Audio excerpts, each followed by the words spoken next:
All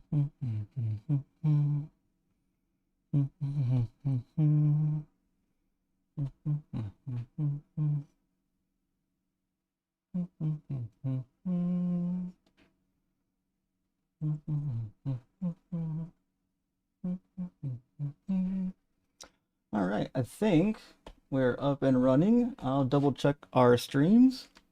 1 second. It looks like the horizontal's up, so we're good to go there. Let me go ahead and check our vertical stream, and then after that, we'll check our TikToks, and we should be good to go, friends. Let's see. Deconstruction zone. We're almost over on DZ land, friends. We're almost at 80,000. Huge W. I don't really have a goal like to get so many followers at a certain point in time, but it would be nice. It'd be really really nice to hit 100,000 before the end of the year. That would really make me happy. We'll see what we can do about it though. All right, we're up on both of the YouTube streams. Let me double check the audio.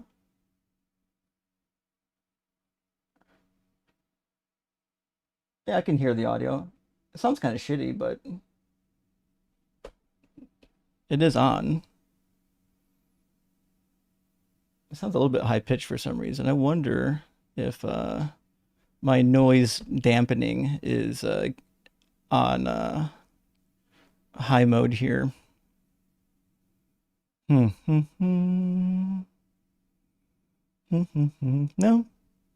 that could just be could be something else. Who knows? All right, let me get TikTok going. Listen, I see some whores in the house. I see some whores in the house. I'm assuming we got some dirty verties in the house as well. All right, TikTok. Oop, almost screwed up TikTok prompt. Oof. Wouldn't be the first time I had some weird typo or spelling error inside of a live stream title. It seems to be a recurring problem for me. It is what it is, though. It is what it is. There's not much you can do about it. Okay, there we go. Now everything should be up and running. Fantastic. Glad to be here, friends. It's Friday.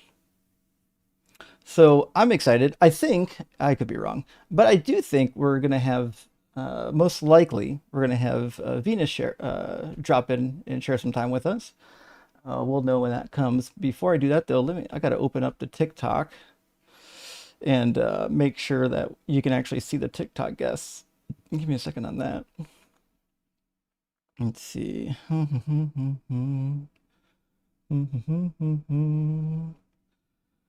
All right.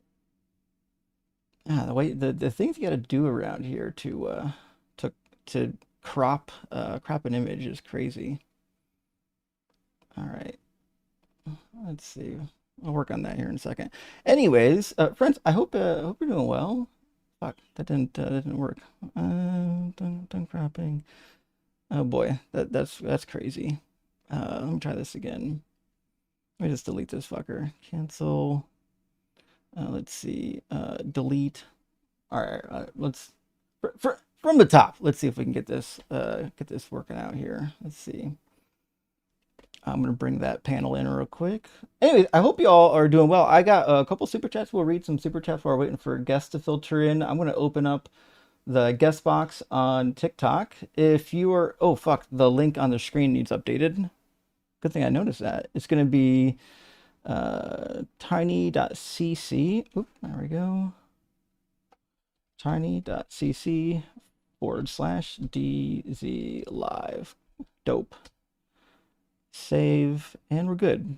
All right, now we got the right link on the board, and the TikTok guest box is open. We got all the guest boxes open now, so we're good on that front.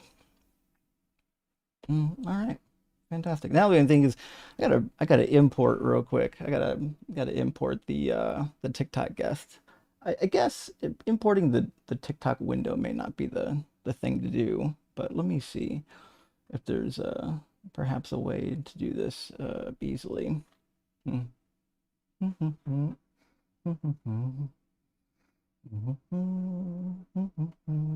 Fuck, I'll just import the whole screen maybe.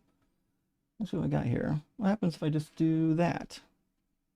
I can crop that shit down. That's what's up. Yeah, yeah, yeah.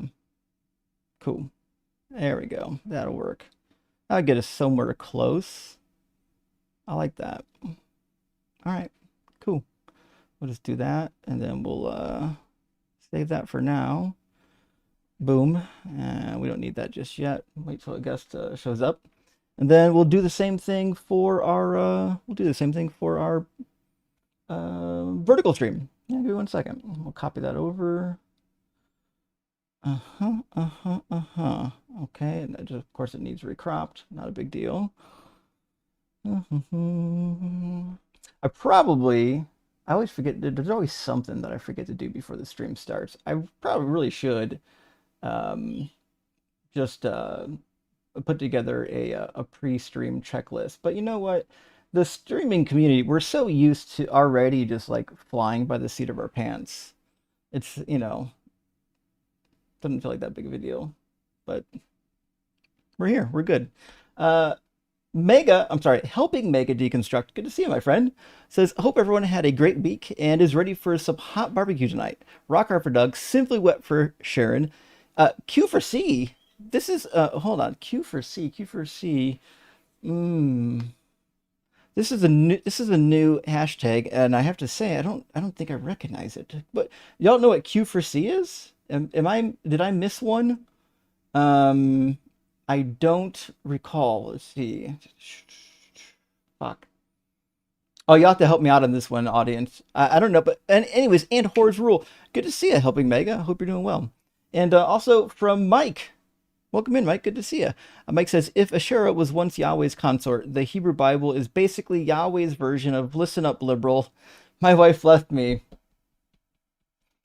Um, you're not wrong. Okay. It is it's complicated, we'll say that. So like on the notion that Yahweh once had a wife, it seems that that wasn't the original state.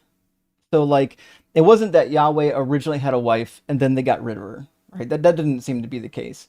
That seems to be the case with the god El, or in the Bible you know him as Elohim. That god started out having a wife. But when Yahweh kind of took over the pantheon, oh, did I not turn audio on for TikTok? Oops. I'm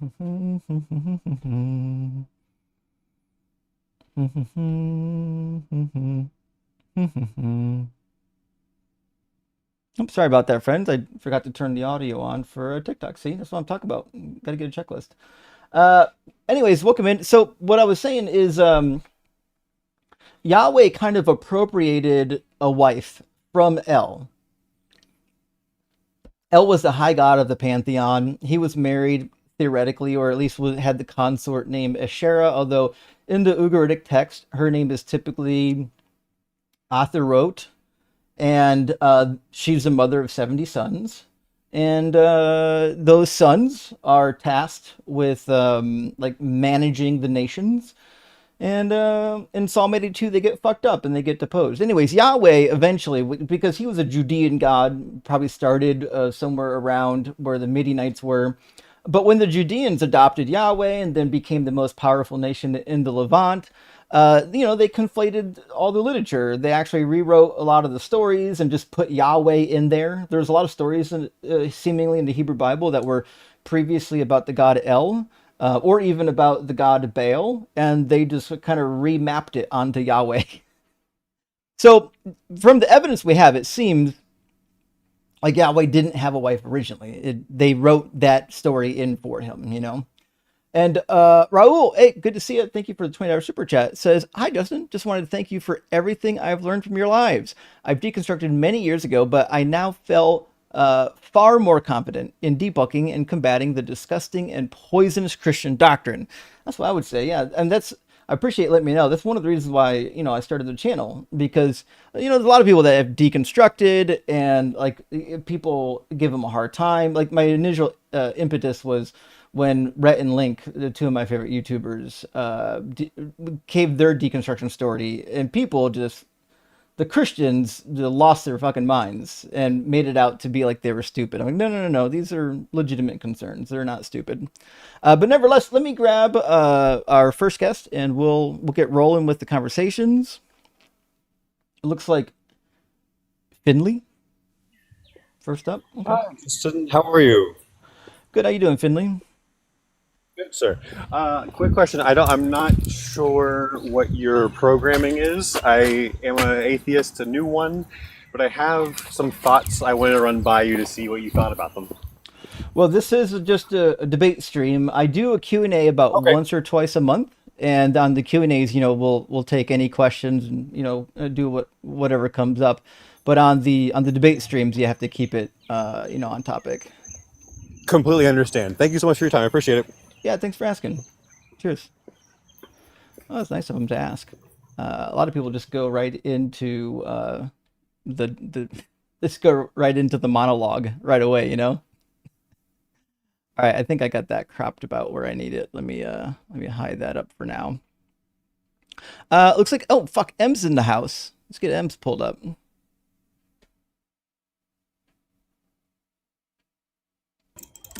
Hell yeah, what's up, M's? Hey, what's up? Not too much. How you doing, buddy? I'm good. How are you? How have you been? You I'm know losing what? my voice a bit. I'm doing well. You know what? That does happen, but whether you had your voice or not, people are gonna complain about your voice because they're terrified of your actual arguments. They have to find a way around it. What happened to your to the time you go live? You're going live earlier. Well, so when my son is with me, I adjust my schedule so that I can not be up late. So that's what's up. We've got kind Ah, of a pretty long-standing nighttime routine because with autistic children, your rituals are very important, and so his bedtime rituals, you want to follow that, 100%. the best as possible. So that's why got to take care of the boy. But you know what? I can't complain too much. He's a pretty good sleeper, and I worried that he might be like an insomniac like me, but no, it seems to mostly be okay. So it should be all right. Insomnia is probably hell. Yeah, yeah, it's not good. You understand the feeling though.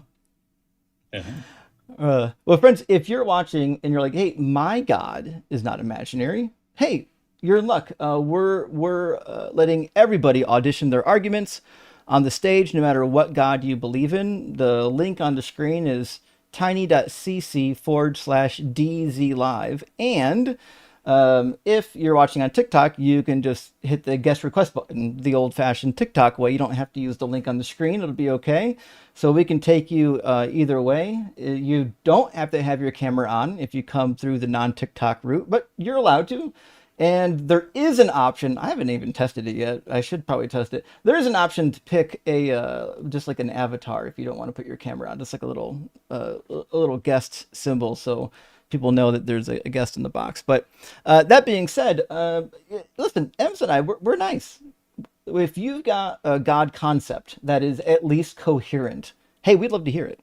Um, Let me ask you, Ems, was there ever a point where you did have, well, you said when you were very much younger, you were very like convicted towards the religion until you started like finding all the problems. Um, was there ever like a, a, Mhm. a moment early on in your deconstruction where like you felt like if you keep going, bad shit's gonna happen, and you're like, maybe I shouldn't? What do you mean? Like, you ever have a moment when you're like, if I keep on this journey of learning, it's gonna fuck my life up? I mean, it already has. So, I know. uh-huh. So Yeah, I think that's what happens when you're in a non-secular place. yeah, So, yeah. The situation so where you're at is very different. mhm. Yeah, You very can't scary really do actually. anything. I'm gonna get my spreadsheet open. 1 second. Gotta make sure and document these crazy guests. They're gonna be wild. That's a given. But how wild, we'll find out. You know, every stream's a little bit different. I've had some streams where it's like the every guest was a crash out, and I've had some streams where we've had nothing but like cool, polite guests all night. It really is kind of a hit or miss.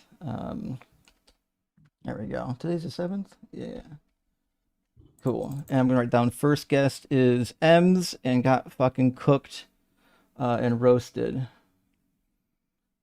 Me? Actually, Ems cooked me on the flat Earth. You guys know about I that? always think. Yeah, yeah. Thank you for the super chat. It says, "Hi Justin, sorry if you've been asked about this before, but how do you rate the Bible as a book? Do you think it's a good read?" Oh, well, that depends on what you like to read.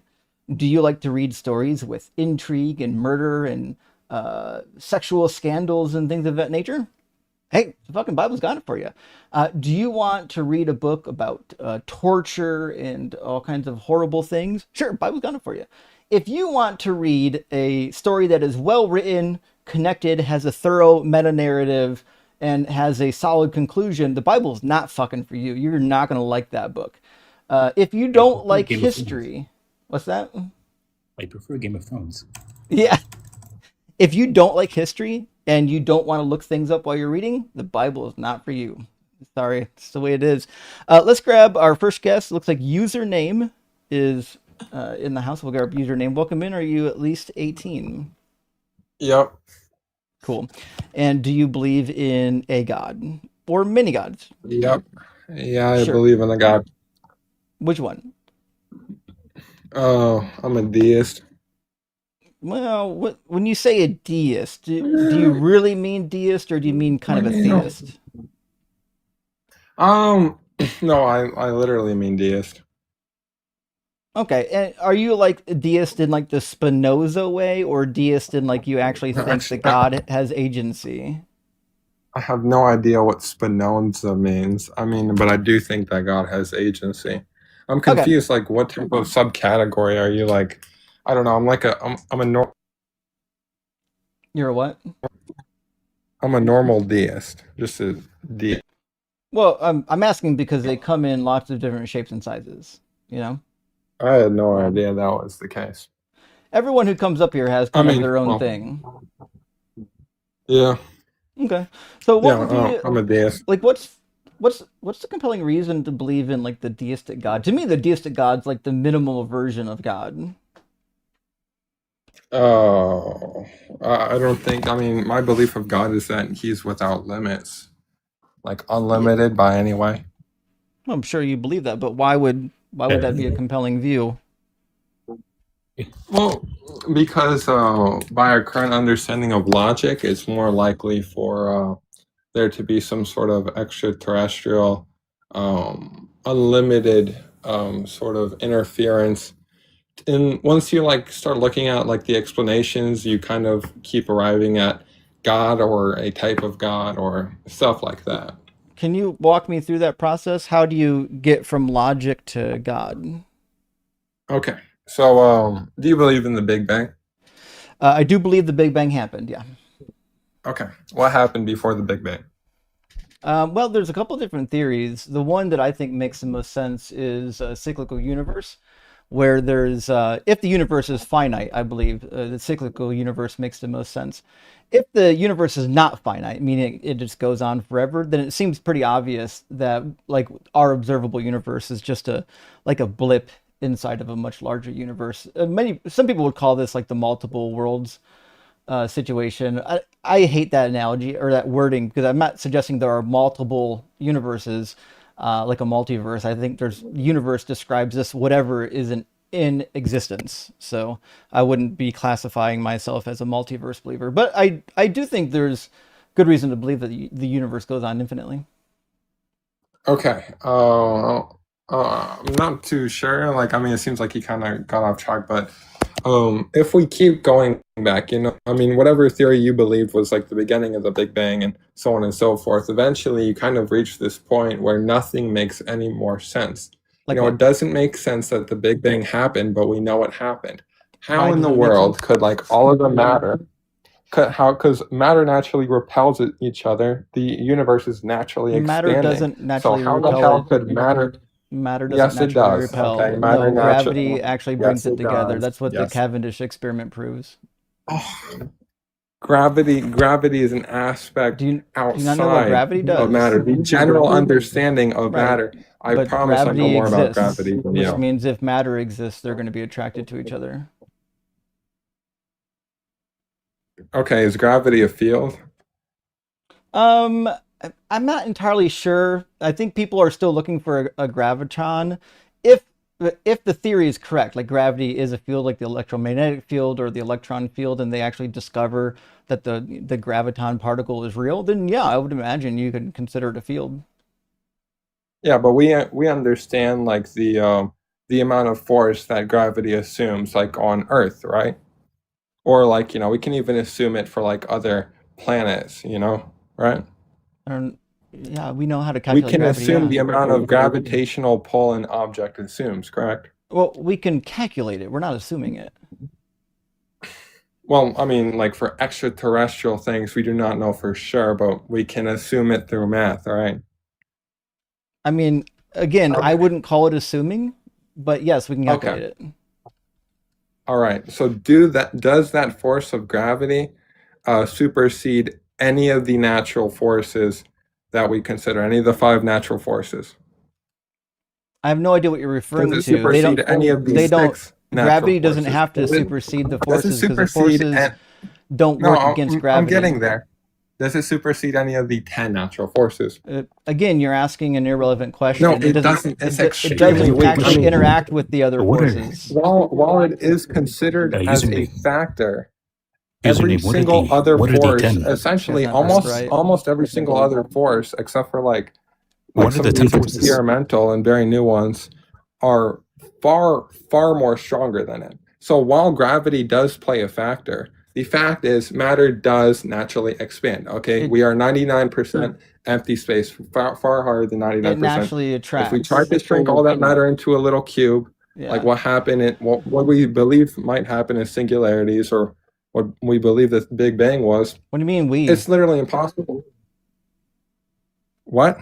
You mean scientists, What not did you say? What do we. you mean we? Is that really what you Yeah. got from Do you everything think I've you're said? part of the scientists? I do I'm just believe in the curious. Big Bang. Yeah, I do Okay. believe Have in the you Big read the Bang. literature? Because the literature says Of the Big what I'm Bang? saying, not what I you're saying. understand.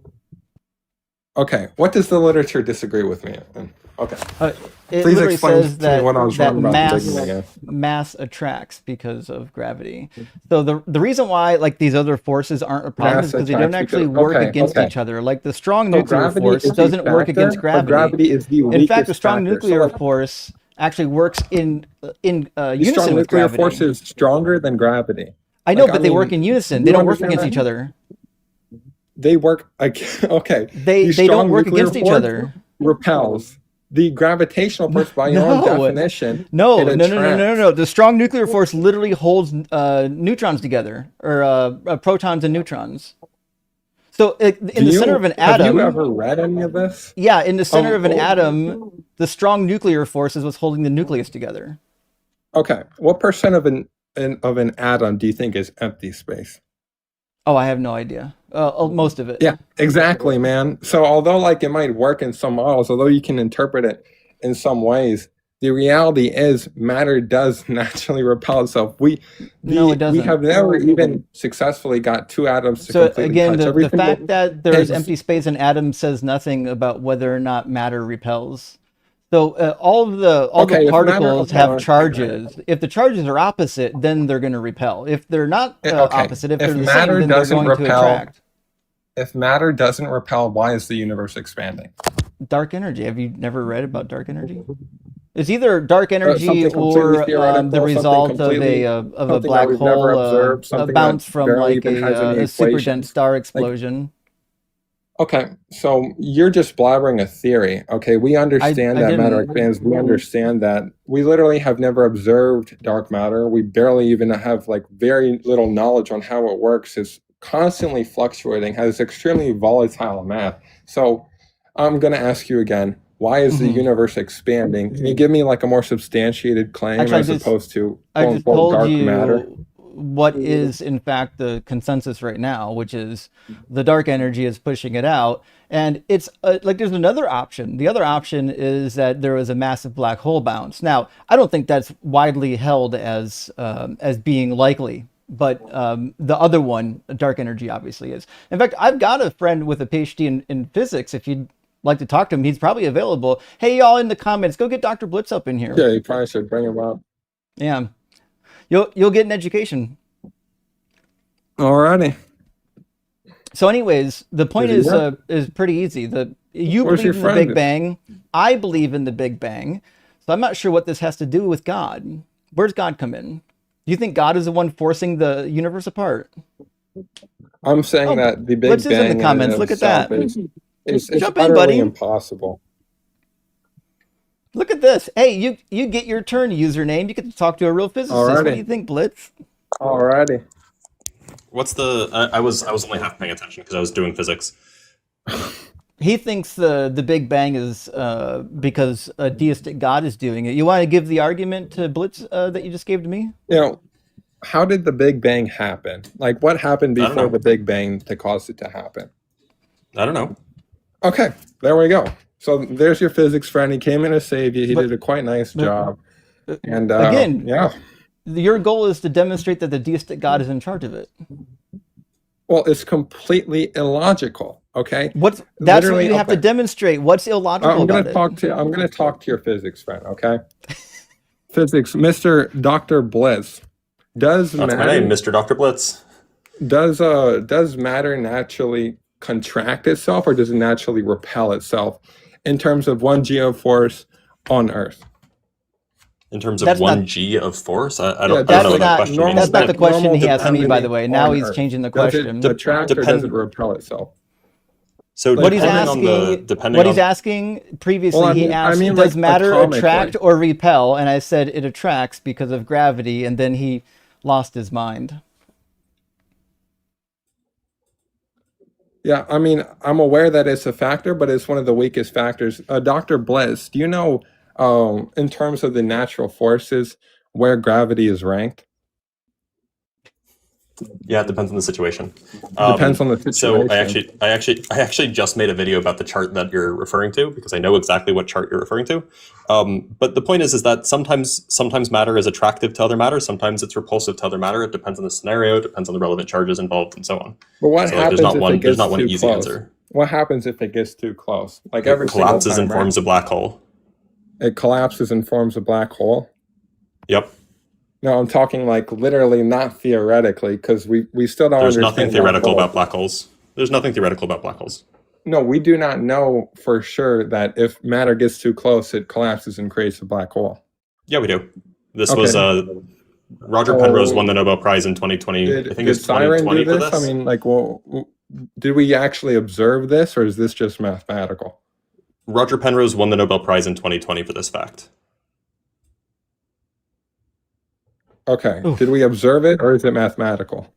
Have we observed black holes forming? Yeah, sure. We observe it all the No, time. have In we fact, we observe observed- hundreds a night. Have we observed what you Not hundreds of described millions. happening, where matter got too close? Gravitational and ended up collapse. collapsing? Yeah, Gravitational Yeah. flux? gravitational collapse. Collapse. Yeah. The collapse of gravity. Is that No, the it's same? it's the collapse of matter due to gravity.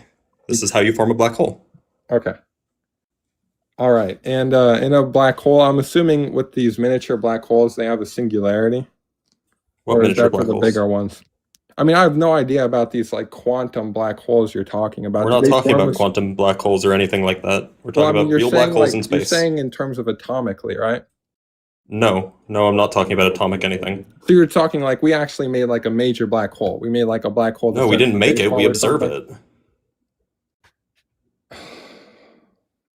Okay. So we observed matter crushing into itself. Literally. Yeah, this and is what creating happens black during a hole. supernova. Okay, all right. Certain kinds of supernovas, anyway. Not all of them lead to a black hole, but certain kinds do. Okay, all right. So I'm talking about on Earth, okay? So have we ever observed that on Earth?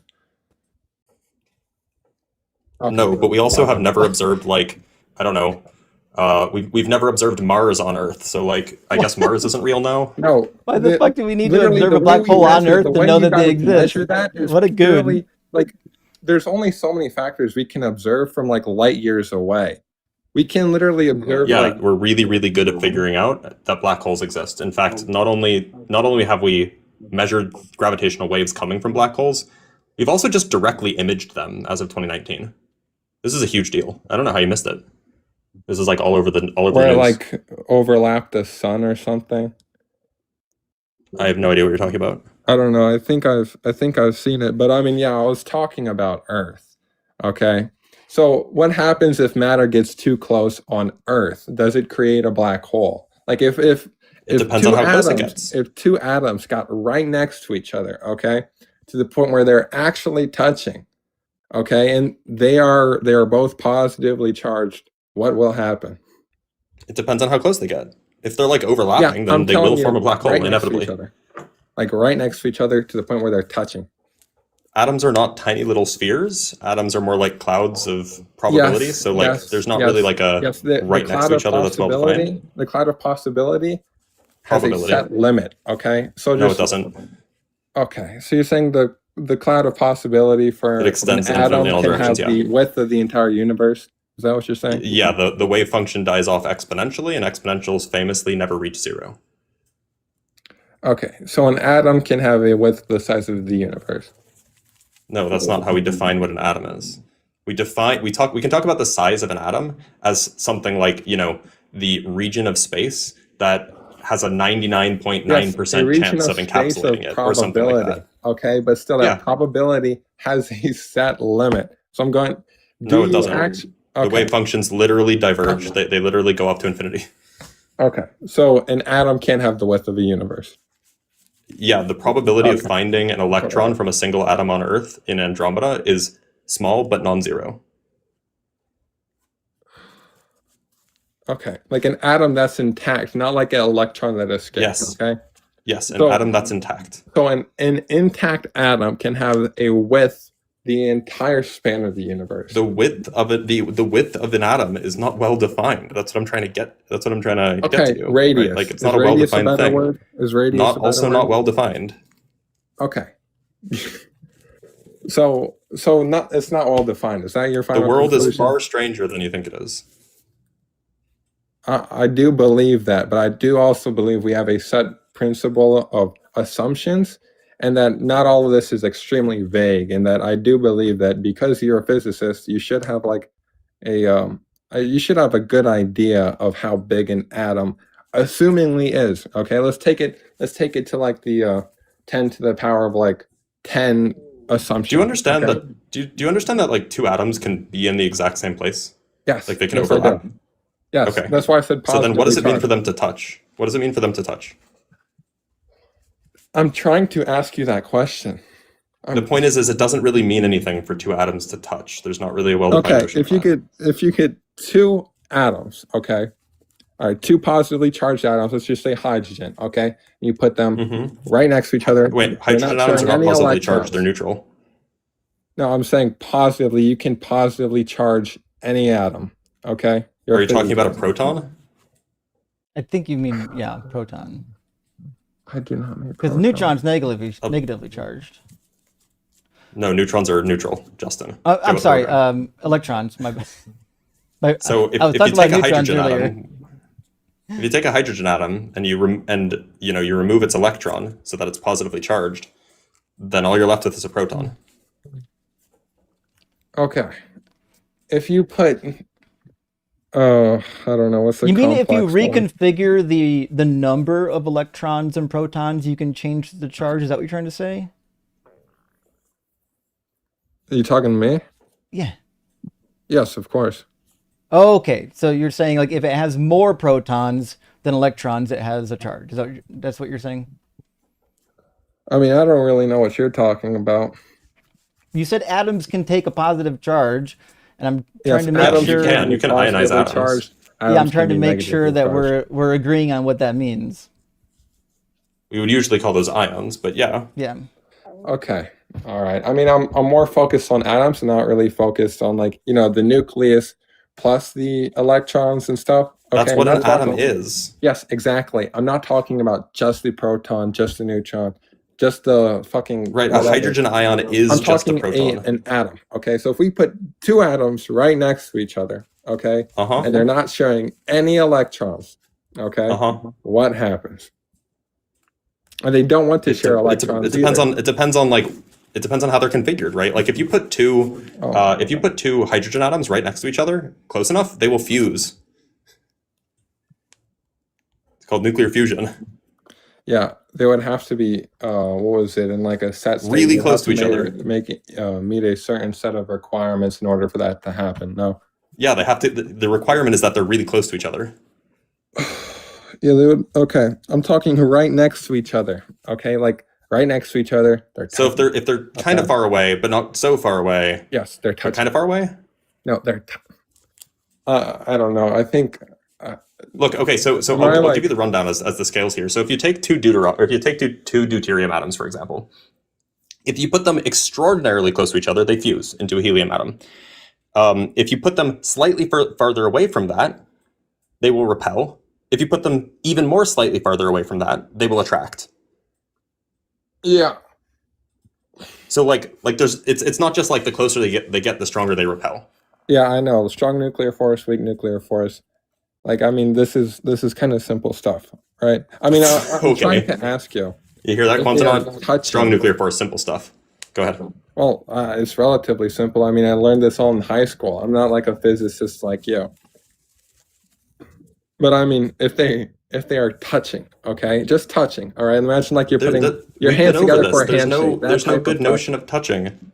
There's no good notion of touching. Not at the atomic level.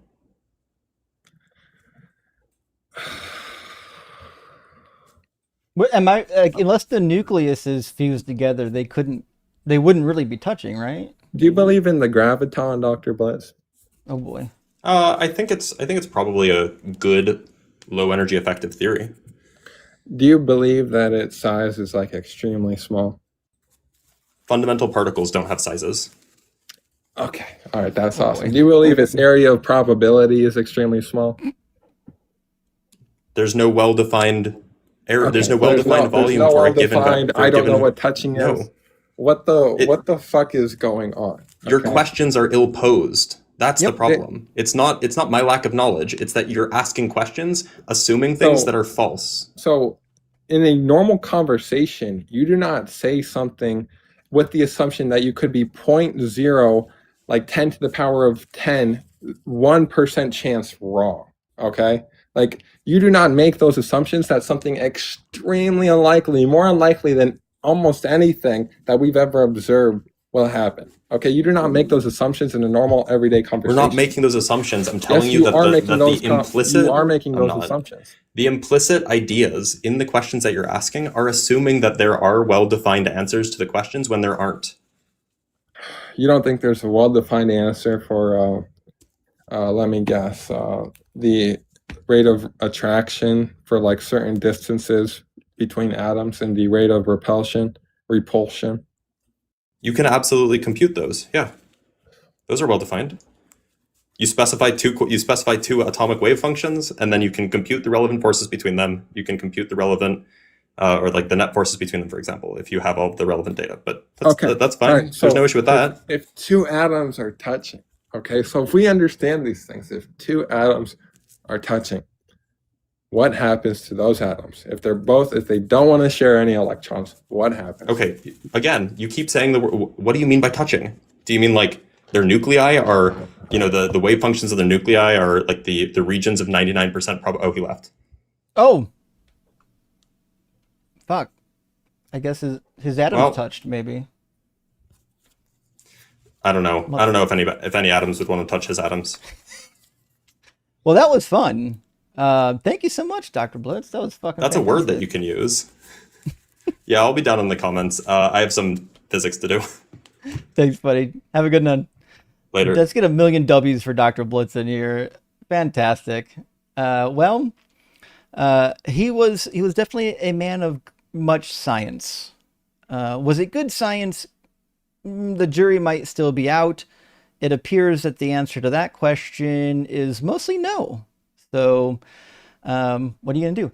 Friends, let me grab a couple of super chats. We'll get our next guest in here. It looks like we've got 3 guests waiting, one with no name, one with the name Steele, and one with the name Bang. The one with no name was the one that was in here first, so we'll grab them first, as per usual. Cal, thank you for the super chat, friend. Says, do you have a source for going over basic Hebrew Jewish history that covers what you were just talking about concerning El and Yahweh? Sure, yeah. I would, there's 2 volumes that would be really helpful. Actually, there's a lot. I'll give you the shortest one first. The shortest one first is probably by Mark S. Smith, Yahweh and the Gods and Goddesses of Ancient Canaan. You can, was that Mark Smith or John Day now? Hold on. Yahweh, Gods and I think that's John Day. Yeah, John Day did Yahweh and the Gods and Goddesses of Canaan. I think you'll like it. It's really small, not a very large volume. When you're ready for the big stuff, you might want to talk about Ted Lewis's book on God, the origin and character of God. And then there's another one called The Religions of Ancient Israel by Zioni Zevet. Those 2 books are massive. They're like hold your coffee table down in a windstorm, like a hurricane massive. But it's worth it, worth every penny. The Very Hungry Sing, thank you for the super chat, says, my PFP is suddenly relevant. Fucking A, look at this. Yeah, who would have thought that your PFP would come into play during this debate? And Miko, thank you so much, my friend, for sending out 5 DZ debate gifted memberships. Huge W. And Basic Share, great to see you. Username learned physics from a Marvel movie. True, that's true. It's weird how many people pretend to know science when they haven't had real education in science. That's why I don't pretend to do it. That's why everything I say is like, well, it seems to be this. I think the evidence leads to this. You know, you want to be afraid of doing definitive statements in the field you don't know. Kirby, hey, thank you for the super chat. Books will arrive tomorrow in your P.O. box. Fuck, thank you, friend. You have helped me overcome the fears religion created in my life. Learn more from you than at Bible college. Well, fuck, Kirby. That's what I'm talking about. Thank you. I don't know what you sent, but I super appreciate it. And I appreciate you letting me know that what we're doing here helped you. And Game Guy says, I wish I had the balls to Christ-splain physics to a physicist. Isn't that crazy? That you like literally like they have the gumption to talk to a guy with a PhD in the field when they have no education in it and argue with them. It's wild. A-list. Hey, thank you for the super chat, friends. Says, imagine having a high school level education in physics and being annoyed by a person with a PhD explain how dumb you are. I know. What are you gonna do? He just didn't have any tools in his tool belt, right? And last one from Flux Chandler. Remember, folks, it's not gay unless atoms touch, so get to work.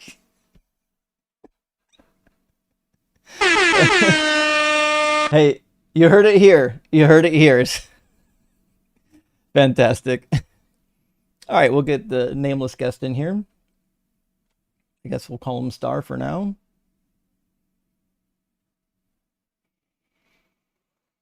Maybe. I'm seeing some loading dots of doom.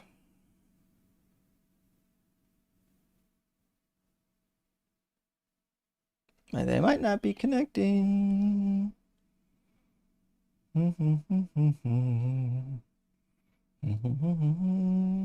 don't think they're going to connect. Okay. Well, in that case, looks like we'll move on to the next guest. Come on back, nameless guest. If you get a better connection, let's grab Steele.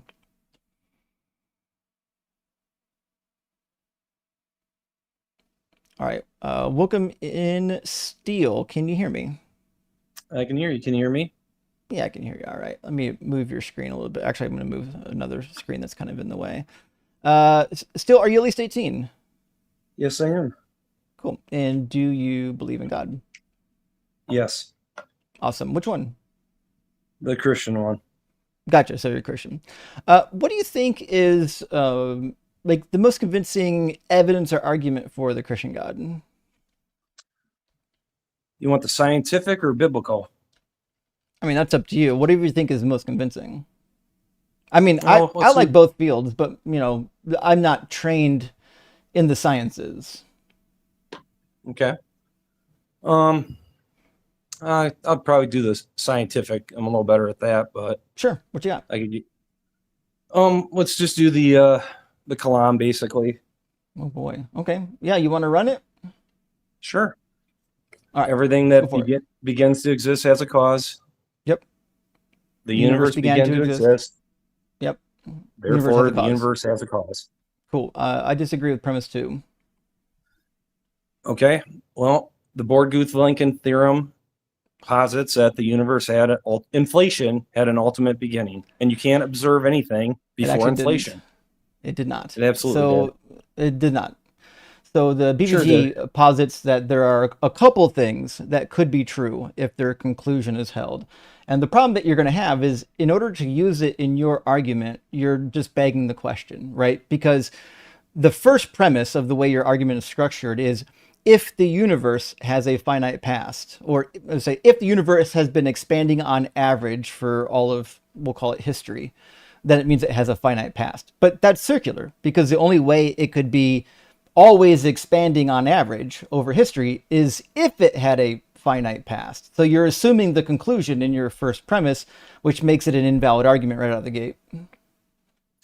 No, I mean the universe could have been contracting before it was expanding. Like you believe in a cyclical universe, but then it wouldn't be expanding on average.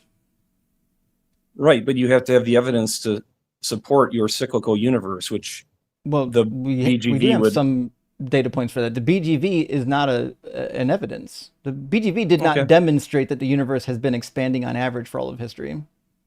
Okay. Well, what about the law of thermodynamics then? Second law. What about it? Well, you can't. The entropy of the universe is increasing, and do you think it's going to increase forever? no, probably not. But it's increasing currently, and you had a low initial entropy. So as the universe gets more disordered, I mean, you couldn't have atoms wouldn't even exist right now if the entropy was too high. They would just dissipate. Yeah, because it'd be too hot. I agree. Unless they were spread out. So if everything in the universe was super spread out, then it would, it'd be a different story. Okay. All right. Well, I think that if the universe was going on forever, the entropy would be so high you couldn't even have atoms that are held together. Because so the second law of entropy, or second law of thermodynamics, doesn't say that entropy is always going to increase. It says in an isolated system, it's never going to decrease. Once it reaches equilibrium, then it's just going to be static. Okay. There's no increase. It doesn't increase forever. All right. I don't know who told you that it increases forever, but it doesn't. Now it could, to be fair. Like there's an argument for it increasing forever, and that's because gravity exists. So if gravity causes objects to move, which seems to be the case, and gravity is a fundamental, I'll call it a force for now, a fundamental field at least. Well, what that means is that there's never going to be any bodies in space that lack motion, and motion causes entropy. So it seems to me that our endless source of entropy could be gravity if you wanted to argue that. Okay. Why don't we try the biblical then? Sure. I see what you're saying about the scientific stuff. I could take that or leave it to some extent. I don't think I'm off base, but how about one biblical argument? Yeah, let's have it. What you got? I know you like to say that Jesus didn't fulfill any prophecies, right? I mean, I think he fulfilled Deuteronomy 13, but that's it. That's a good one. Okay. What about Isaiah 53? I haven't heard you. I don't know if you talk on that enough, or I don't really know if I've heard. Every single time I'm live. It's one of the only prophecies that Christians know. Well, there's Psalm 110 too. I mean, but Psalm 110 is clearly not even a prophecy. It's to King David about himself. Well, I disagree with that. I mean, well, it's literally addressed to him as a prophecy to him. It just says it in the heading. So it says a Psalm of David. No. Le David Mizmor is different than Mizmor Le David in Hebrew. Okay, I don't know Hebrew, so I know. But it's okay. And it's, if you look at the stuff that's in Psalm 110, it's clearly all stuff about King David. In fact, some of it comes true when it says, until I make your enemies your footstool. That was promised to King David. It's reiterated in 1 Kings chapter 5 that it actually came true. Solomon says so, that God put all of David's enemies beneath his feet.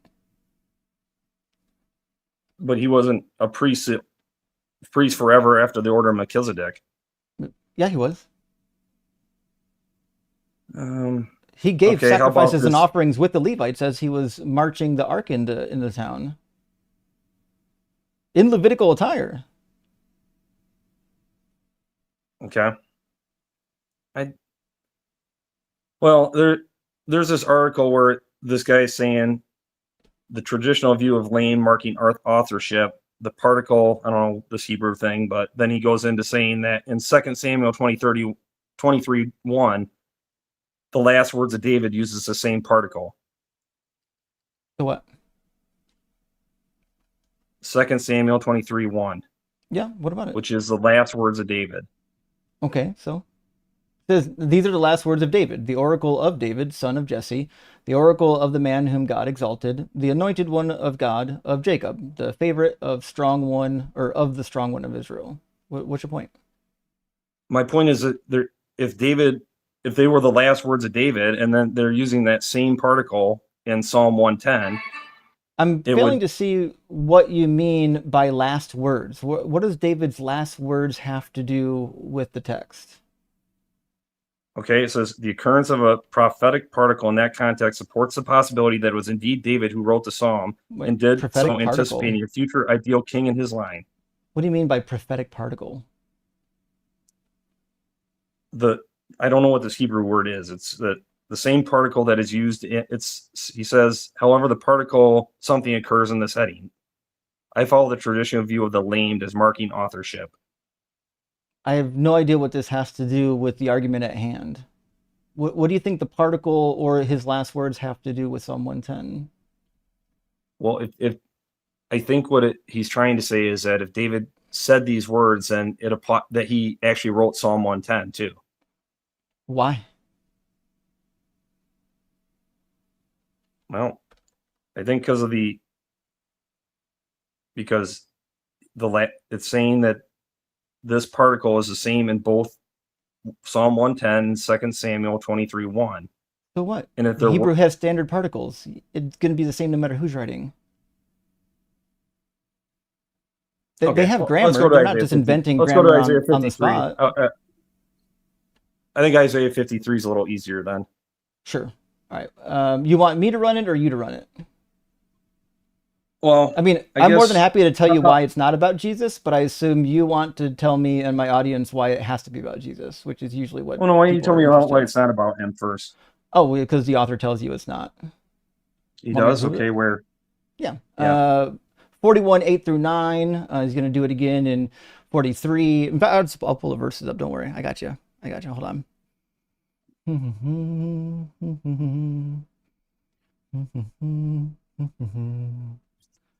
All right. Boom. Oh, browser a little extra big. Give me 1 second. Size this down just a pinch. There we go. And there we go. And this guy, I need to change the resolution. Give me 1 second. There we go. That should be pretty good. Okay, so in 41, 8 through 9, it says, "But you, Israel, my servant, Jacob, whom I've chosen, the offspring of Abraham, my friend, you who I took from the furthest ends of the earth and called you from its furthest corners, saying to you, you are my servant, I have chosen you and not cast you off." Okay, so right away, it seems pretty obvious that there's not a problem identifying Israel as a singular servant, correct? I agree. Okay, so this is not an issue of grammar. The fact that servant is in the singular is meaningless, right? Correct. Okay. If you go on to 43:10, it says, "You are my witnesses, says the Lord, and my servant whom I've chosen, so that you may know and believe and understand that I am he." Cool. 43, Israel still the servant. 44, it says, "Hear now, O Jacob, my servant, and Israel whom I've chosen, says the Lord, who made you, who formed you in the womb, and will help you. Do not fear, O Jacob, my servant. Jeshurun, who I've chosen." Cool. He's still a servant in 44 too. Remember these things, O Jacob and Israel, you are my servant. 45, still the servant. For the sake of my servant Jacob and Israel my chosen, I call you by your name. 48:20, still the servant.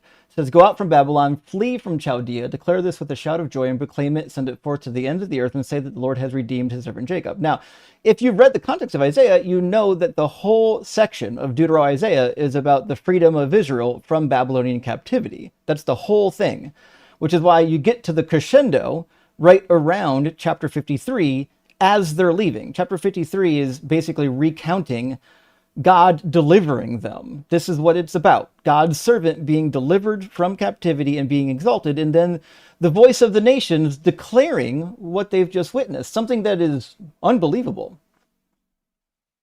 Okay. But where does it talk about the servant in Isaiah 53? Like in 52 it starts. But we're in 50.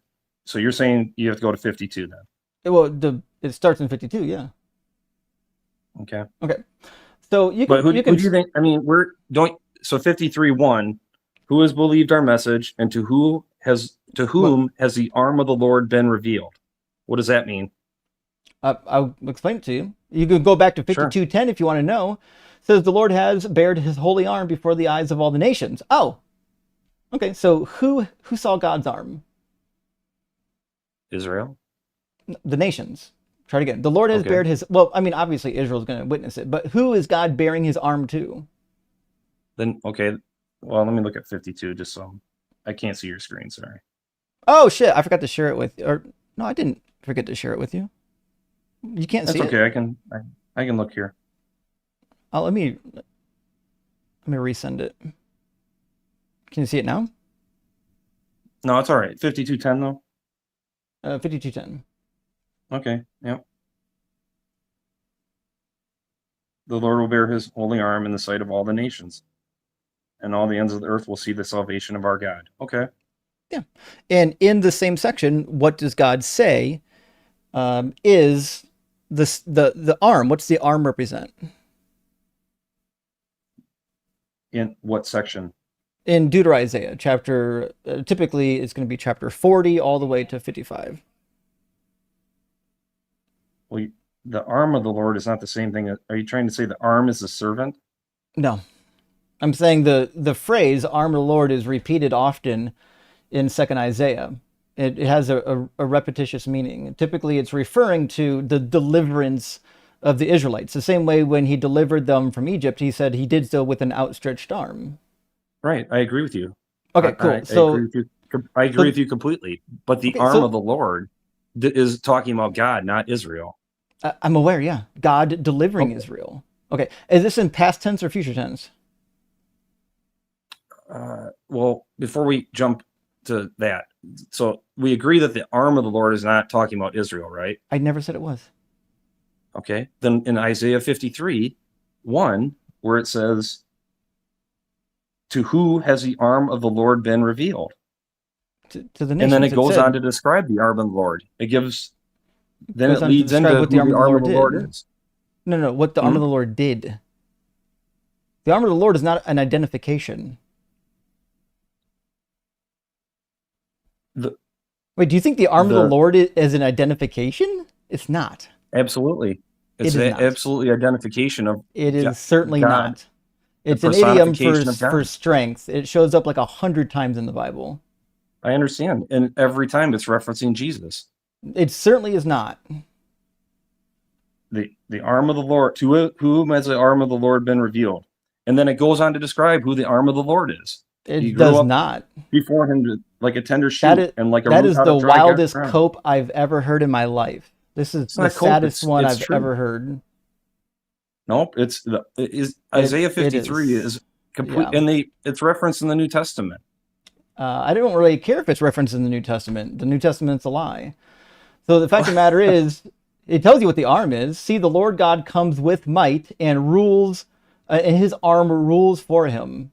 That's his might. His arm is his might. That's his tool of deliverance, his strength. I am the Lord. There is no other. Besides me, there is no God. I arm you, though you do not know me. Does he say that there's another God who's my arm, or does he say there is no other God beside me? There, where are you referencing this? Isaiah 45:5. Well, I'm okay. Sorry, I can't jump quite as fast. Sorry. Well, I think it's pretty clear that we're not talking about the servant in 53. We're talking about the arm of the Lord, No. which is and when you read who the arm of the Lord is, it's a divine. You it's haven't a read this, have human. you? I've read the whole thing. You certainly haven't, because you would know that the arm has nothing to do with this, other than the deliverance. The problem is you haven't read 52 yet. Do you want me to just do it right for you? Okay. Yep. Okay. You can't start at verse 1 of 53. It doesn't start there. All right. So we'll start here, which is what you need to know. Here's the context. The Lord has bared his holy arm before the eyes of all the nations, and all the ends of the earth shall see the salvation of our God. First point, it's in the past tense, meaning God has already done the thing. He's already bared his arm, but there's more work left to do, because he gives them a command now. Depart, go out from there, touch no unclean thing. Go out from the midst of it and purify yourselves, you who carry the vessels of the Lord. For you shall not go out in haste, and you shall not go out in flight, for the Lord will go before you, and the God of Israel will be your rear guard. This is echoing the Exodus, where they had to go out in haste. Here he's saying, hey, you've been delivered, but you can casually go out. I'm guarding you. It's okay. Verse 13, see, my servant shall prosper. He shall be exalted and lifted up and shall be very high. Is there any reason right now, when I see my servant shall prosper, he shall be exalted and lifted up and be very high, why I would put Jesus in there rather than Israel? No, I can understand your point there. Okay.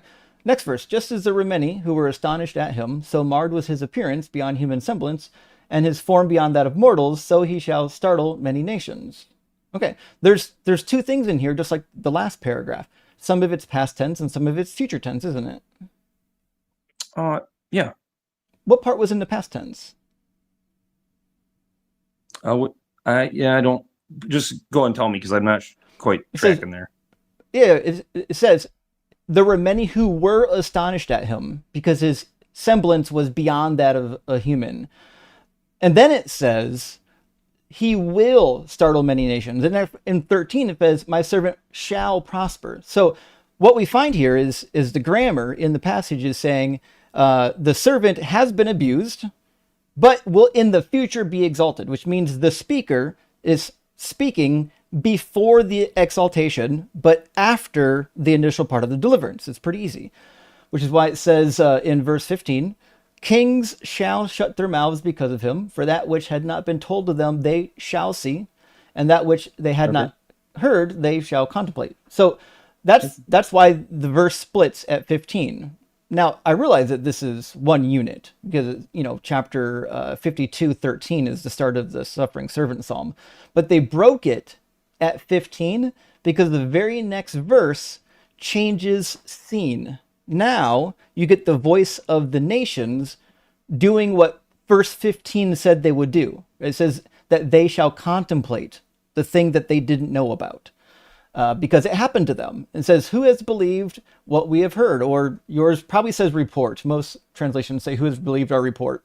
And to whom has the arm of the Lord been revealed? Oh, well, this is the nations talking about how God revealed his arm by freeing the people that they were holding captive. Is there a compelling reason why I would put Jesus in here so far? I think like the I don't. No, maybe not right there. I mean, I'm not trying to insert Jesus unnecessary. I understand what you're getting at, but okay, I'll just say no, just for sake of argument. I mean, there's really no reason to insert Jesus here yet, right? Is there a reason why this wouldn't be about Israel, given the actual context of Isaiah?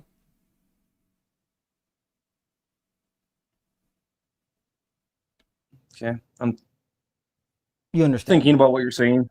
Sure. So 53 in verse 2 says, he grew up before him like a young plant, like a root out of dry ground. You do understand that Israel, 3 different times in Isaiah, is mentioned as the shoot that Yahweh planted, right? Sure. So again, sounds like Israel. Then it says, he had no form or majesty that we should look at him, nothing in his appearance that we should desire him. Again, That's true of Israel. God says on many occasions that it wasn't because of your excellence. It wasn't because of anything you did that I chose you. And then, in fact, he goes on to exalt them. In Jeremiah, he goes through great lengths to describe the Israelites as basically being a harlot in the ditch when he found them. So I'm reading this and say, yeah, it sounds exactly what Yahweh has already said, right? Mm-hmm. Okay. I understand what you're saying. Yeah, I think you're following. So, anyways, we'll keep moving in, and I'll show you what I'm meaning here. He was despised and rejected by others, a man of suffering and acquainted with infirmity, as was one whom others hide their faces. He was despised, and we held of no account. Again, it just sounds like what the nations did to Israel, correct? I'm not quite in agreement with that, but I understand why you're saying it. Well, why? Did they not suffer? I think. I'm sorry. I think that this is too. It's too describing like a person. It doesn't sound like Why? it's describing like a nation. Why would we think it's about a person? Just a type of language that Like what? Well, we already covered this. That's why I read for you chapter 43, where it says, "You are my witnesses in the plural and my servant, and I made you articulate from your own mouth that the singular grammar has nothing to do with who the servant is." You already agreed on that. Now you're back doing like a backtrack. Can you repeat that? I'm backtracking. How? Yeah, I already had you agree that the singular grammar has nothing to do with who the servant is, because if the nation of people is being called a servant in the singular, when you reference the servant, you're going to use singular pronouns. I understand what you're trying. I understand what you're saying. Yeah, I do agree with you. I don't agree that it applies here, but Why? I understand what you're saying. It applies everywhere but here? I would. I definitely don't think it applies here. But why does it apply everywhere else? Well, I don't know that it applies everywhere else to start. I mean, I'd have to go point by point, but I definitely don't think it applies here. But why? Just because you don't want it to? No, Like, I think what's the compelling reason? because it doesn't sound like you're talking about a nation just because the previous instances were singular describing a nation. I mean, I understand how that works, but this is Uh-huh. I don't see that it applies here, but I understand your point. Well, it's a clear point. The referencing of the nation of Israel as a singular entity happens all the time, especially in regard to being a servant. Yes, I understand. Okay. All right. So just to be clear, I mean, there's no grammatical reason why this has to be about a singular person. And obviously you would understand that if obviously this is a metaphor about a nation being a singular servant, you would have to use the correct pronouns for the metaphor to work, right? Yep, I would agree. I would agree with basically what you're saying. Yes. And Israel is not a human being. Israel is a collection of people. So we understand that this is a real metaphor, not like what Christians think is a metaphor just because they don't like what it says. All right. Okay, fair enough. So when we go to verse 4, says, "Surely he has borne our infirmities and carried our diseases, yet we accounted him stricken, struck down by God, and afflicted." Is there a compelling reason why this wouldn't be about Israel?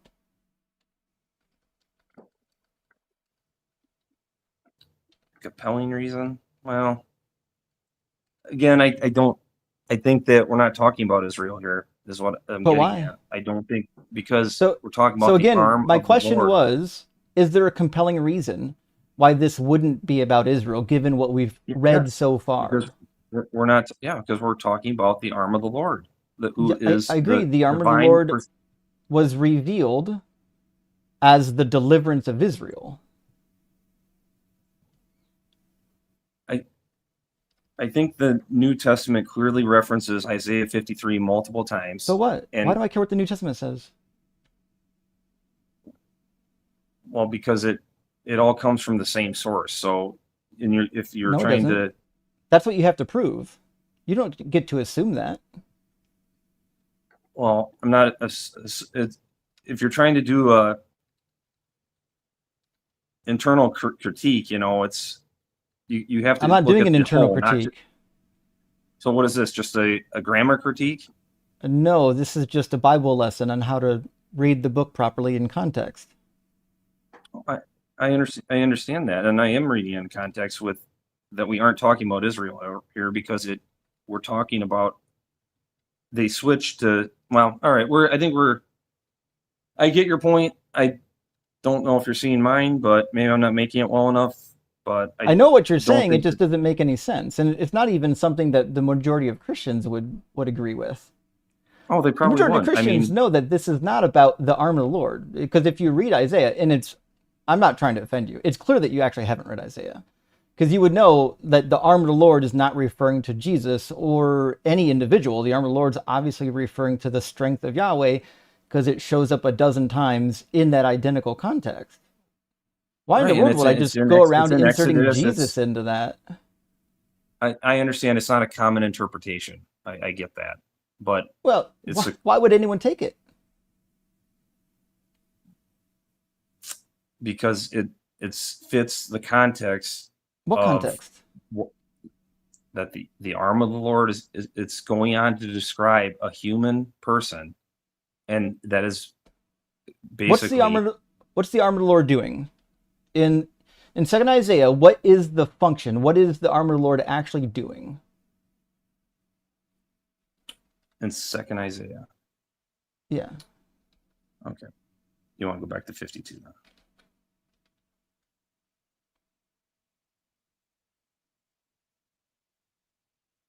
Well, I'm just asking you, in this section of the book, what's the arm of the Lord supposed to be doing? Well, you said back in Isaiah 52:10, the Lord has bared his holy arm before the eyes of all the nation, and all the ends of the earth shall see the salvation of our God. Right. But what I'm asking you is within the section of Deutero Isaiah, chapter 40 to 55, what is the function of the arm of the Lord when it keeps getting called up? I guess you're gonna have to clear that up for me, what you're referencing then. Yeah, it's to deliver Israel. It's specifically the strength of Yahweh. That's Yes, what I it agree with you. means. Just like in doesn't say Exodus when doesn't say anything he- about Jesus, and it doesn't say that it is a person. Okay, I understand. Okay. Well, So I think Mhm. I think it is a person. I think Why? that Because you want it to be? because to whom has the arm of the Lord been revealed? So then it The goes on to nations. describe who the arm of the Lord is. No, it doesn't. It, It goes on to depict the nations talking about what happened in the past tense. You do know that past tense has meaning, right? He grew up Sure. before him like a young plant. Is that past tense or future tense? It's prophetic perfect. No, there's no such thing. That's invented by Yes, Christians who don't know grammar. No, that's exactly. Well, the Jewish people then don't know grammar because they No, believe in it too. no, they don't. Most of them do not. This is something that Rashi posited, not even in seriousness. This is not something that is taken seriously within the academic community of Hebrew. I've checked the commentaries on it. This is not a real thing. In fact, you will not be able to show me a You should prophetic watch perfect. Tovia And you Singer. I think you'll also, I disagree know with me. Tovia Singer personally. Oh, So good. again, Then you should ask there is him no such if he thing believes in as a prophetic perfect. perfect. The only way you can get to a prophetic perfect is if you have a verse doing exactly what I'm telling you it's doing, which is it's talking about events that happened in the past. Right? So in Isaiah 14, it says, "Take up this lament when the king of Babylon falls." Okay, so he's saying, do this in the future, right? And then he reads the lament. Well, the lament is in the past tense. That's the only way you can get to a prophetic perfect, but it's not a real piece of grammar. It's something that was invented to explain how you can be talking about the future or talking about something happening in the future, but the event being talked about was actually in the past. It's not a real piece of grammar. You don't just get to say, "Oh, prophetic perfect," every time the grammar trips you up. It has a clear like architecture around it. You know when you're inside of it. And again, it's not called a prophetic perfect. And what you have in Isaiah is a prediction for the future about what happened in the past. It says that which had not been told to them, they shall contemplate. Yes, they will contemplate it. The very next verse is them in the future contemplating what they just did in the past, what just happened to them in the past. Okay. But that doesn't mean that Israel's deliverance or whoever this person is going to be happening hundreds of years from now. This is the nations speaking. And those nations got wiped out way before Jesus. Where's I guess the only part where is the nation speaking? I just told you. It says they're going to. That which had not been told to them, they shall see, and that which they had not heard, they shall contemplate. And then now we have the nations contemplating. Who has believed what we have heard, or who have believed our report? To whom has our Lord been revealed? It's obvious that it's a contemplation of the nations. Okay. All right. Well, see, yeah, I see what you're saying. Every part of my interpretation is agreed upon by actual scholars, and it fits the context of the Old Testament prophets and the context of Isaiah. To put Jesus in here, you have to take the context of Isaiah, throw it all in the fucking trash. Say every prophecy in Isaiah is about the nation of Israel coming out of Babylon, except for this one passage. This one passage is about a magic man 700 years from now, actually about 600 years from now, 600 years from now, who's going to come and die for your sins, which isn't prophesied anywhere in the Bible. That's a crazy interpretation. Well, apparently the New Testament authors didn't think it was so crazy. I mean, did they just come up? I mean, where do you think they came up with it from? Well, they certainly didn't come up with it on their own. The New Testament authors were part of what we would consider a cult, and they had all kinds of crazy interpretations. They weren't the only ones. In fact, if you read the Dead Sea Scrolls, that's probably Qumran is where some of them probably came from. They thought that the teacher of righteousness, there was actually two of them inside the community at one point. They thought that they were suffering servants. But in the same, literally the same time period, you got texts talking about the nation of Israel being the servant. So there's a broad range of interpretations, but what they thought, what people in Jesus' time period thought about Isaiah 53 means nothing to me.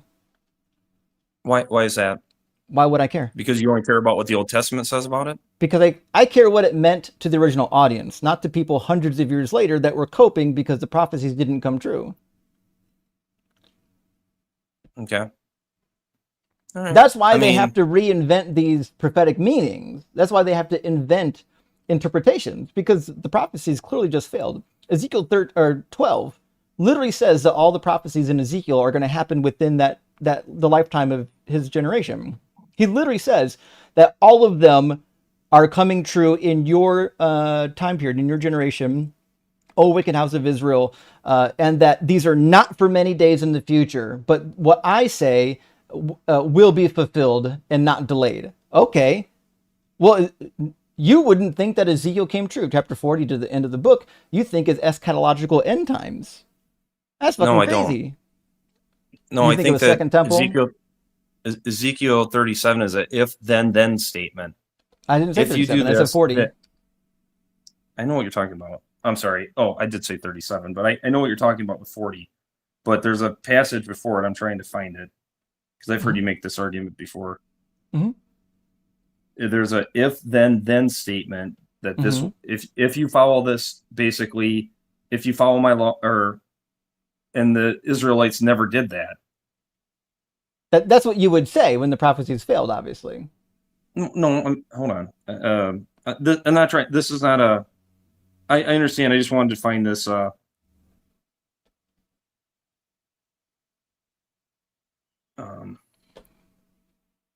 Because he was basically saying, if then that I will build my temple. If you guys do, or if you have I forget the exact phrasing of it. I'm sorry. Tell me if I. But the temple was only going to be built if Israel showed their dedication to God, and they never did that. So the whole 40 through 48 is not going to happen. Where's the passage? Okay, hang on a second here.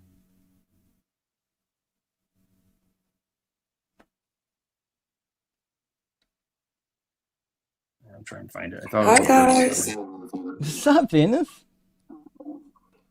Oh my God, it's 7:30 a.m. I'm sorry. But I love you guys so much. I'm willing to sacrifice my sleep. Hello? Yeah, we're here. Okay.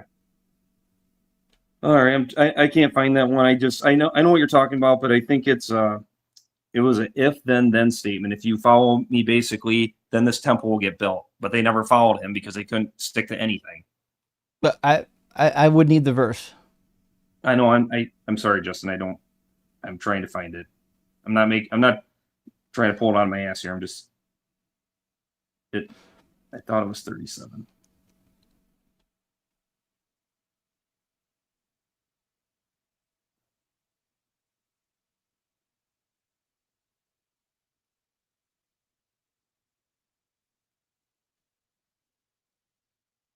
I'm sorry. Take your time. Okay.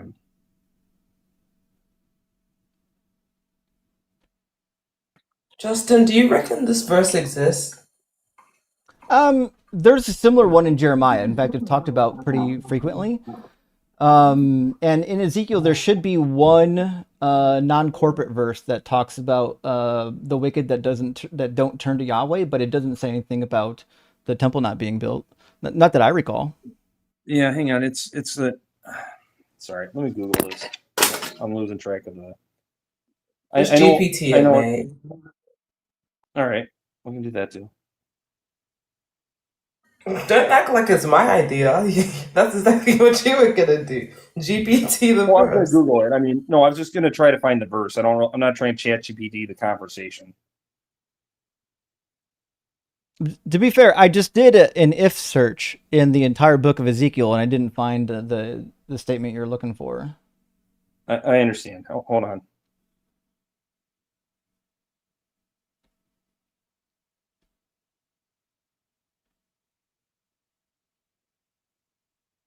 Venus, good to see you.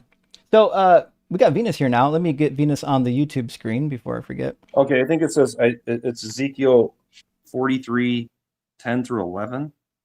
43. If they are All right. ashamed of all they have done, then make known to them the design of the temple. Let me go to the.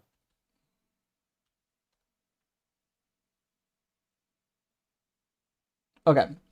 Says, while the man was sitting beside me, I heard someone speak out to me from the temple. He said to me, Mortal, this is the place of my throne, the place for the soles of my feet, where I will reside among the people of Israel forever. The house of Israel shall no more defile my name, neither they nor their kings, by their prostitution, by sacrificing to their kings at their death.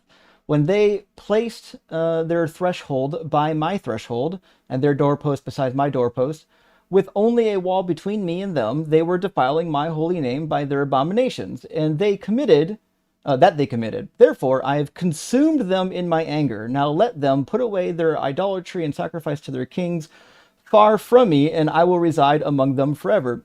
As for you, Right. mortal, describe the temple to the house of Israel, and let them measure the pattern, and let them be ashamed of their iniquities. When they are ashamed of all that they have done, make known to them the plan of the temple, its arrangement, its exits. There we go, and its entrances and its whole form. So this doesn't say that the temple won't be built. In fact, says, he says that they'll be ashamed when it's built. It says, "Let them be ashamed of their iniquities when they see." I'm sorry, when they are ashamed of all that they have done, make known to them the plan of the temple. Yeah, but it's saying if they are ashamed of themselves, yeah, make known the design, but it's never going to happen because they didn't follow through with it. They weren't ashamed of themselves. They kept going after idols and everything. I first of all, I would disagree with that. Second of all, I would suggest that this is not suggesting that the temple is not going to be built. In fact, that would contradict all the other prophecies about the temple in the Bible. In fact, Ezekiel literally states that all of these are going to come true. So, saying that like the most important prophecy that takes up a third of the book of Israel, a third of the book of Ezekiel, just didn't come true because the Israelites just, golly gee, they were too disobedient. What a nonsensical thing for Yahweh to utter, that my prophecies will for sure be coming true, except 1/3 of them you can actually just throw away. Well, he had conditional prophecies, though. He had conditional prophecies in Exodus. Jeremiah did. Or Deuteronomy. Jeremiah had conditional prophecy. Ezekiel doesn't really have many of them. In fact, this Okay. if he has one, this is the closest you're going to get. All right. Well, we're getting a little far afield here, but I understand. I do think it was an if then statement. I'd have to dig, but I do think there's conditional prophecies like in Deuteronomy, like, hey, if you follow me, good things are going to happen to you. If you don't, bad things are going to happen. Yeah, that's actually a really good point. Have you read Deuteronomy 30?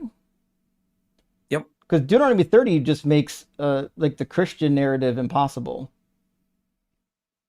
Oh, what part of it? So it says in Deuteronomy 30 that when like this end period comes where God circumcises the hearts of the people, that they're still going to have to follow the law of Moses. Grab verses 6 through 9.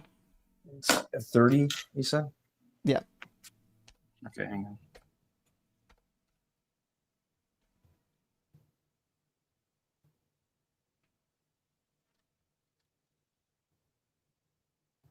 Okay. 6 through 9. And the Lord will circumcise your heart and the heart of your offspring, so you will love the Lord your God with all your heart. Is that what you're talking about? Yep. Okay. When does that happen according to the Bible? When does when do the people get their hearts circumcised? You tell me. When God comes down, like when he institutes his final plan, where he Ezekiel 36 says he's going to give them a new heart. Jeremiah 31, he's going to give them a new covenant, and everybody, young and small, will know the Lord. That's the period we're talking about. Now, Paul says that this happens when you believe in Jesus. Do you probably agree with that, right? Okay. Yes. So what that means is that if you're a Christian, Paul is completely wrong because he said not to follow the law, and God said, absolutely, you're going to be following this law. No, we don't. We uphold the law, is what Paul says. You don't. Because Christ is the end of the law. He's not. Okay. That's what Paul said. Jesus didn't say that, and neither does the Old Testament. What it says in verse Paul's right under the 8 half of says, God, so then you shall again... Oh, well, he's not. That's your assumption. I'm telling you why he's not. Then you shall again obey the Lord, observing all of his commandments that I am commanding you today. Does he say observing the commandments? What does it mean to observe a commandment? Well, follow it. But yeah, exactly. That's what he wants you to do. He wants you to follow these commandments even after the hearts have been circumcised. There's not going to be a time period where they're not following these laws according to Yahweh. In fact, in Jeremiah 33, when the Messiah comes, they're going to be offering Levitical sacrifices forever.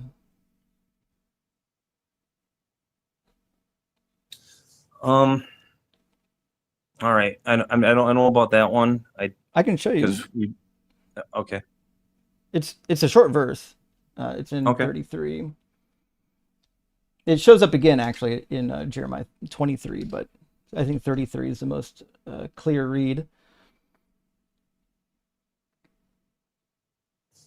Surely the days are coming, says the Lord, when I will fulfill the promise I made to the house of Israel and to the house of Judah. In those days and at that time, I will cause a righteous branch to spring up for David, and he shall execute justice and righteousness in the land. So we would understand that the branch of David is the Messiah, right? Right. Right. Okay. So he's going to execute justice and righteousness in the land. In those days, Judah will be saved, and Jerusalem will live in safety. That seems like a promise of physical safety. And this is the name by which it will be called. The Lord is our righteousness. For, thus saith the Lord, David shall never lack a man to sit on the throne of the house of Israel, and the Levitical priests shall never lack a man in my presence to offer burnt offerings, to make grain offerings, and to make sacrifices for all time. So if the Levites, the actual Levites, are making sacrifices for all time, which is what Ezekiel says as well, it stands to reason that Jesus could never be the final sacrifice, especially given the fact that Hebrews makes the claim that the Levitical priesthood wasn't even good enough. It had to get replaced by Jesus's Melchizedek priesthood. Yeah, I understand. I understand what you're saying. I don't have a perfect answer for you on that one. That's one I struggle with, but there's some tough ones. Yeah, that is a tough one. I would agree. That's not an easy one to resolve. Yeah. But overall, Justin, I appreciate the conversation. I think, I just, don't agree 100% with you, but I can see your points. And, you know, I just wanted to call in and you give me some stuff to think about. So I appreciate it. Hey, fair enough. Thanks for coming in. And Steele, sorry about you've your been mom. perfectly pleasant, so no worries. Sorry about, okay. Thank you. All right, cheers. All right, well, that was fun. I wasn't sure if we were going to get like any like Bible talk tonight, but look, we did. Pretty much, I would say almost right out of the gate. Fantastic. I mean, we did have to go through username. That was a rough conversation. But that was fun. Let me write down a note real quick so I don't remember what we talked about. They started out literally on the Kalam. So we went from the Kalam to the Bible. Let's see. All right.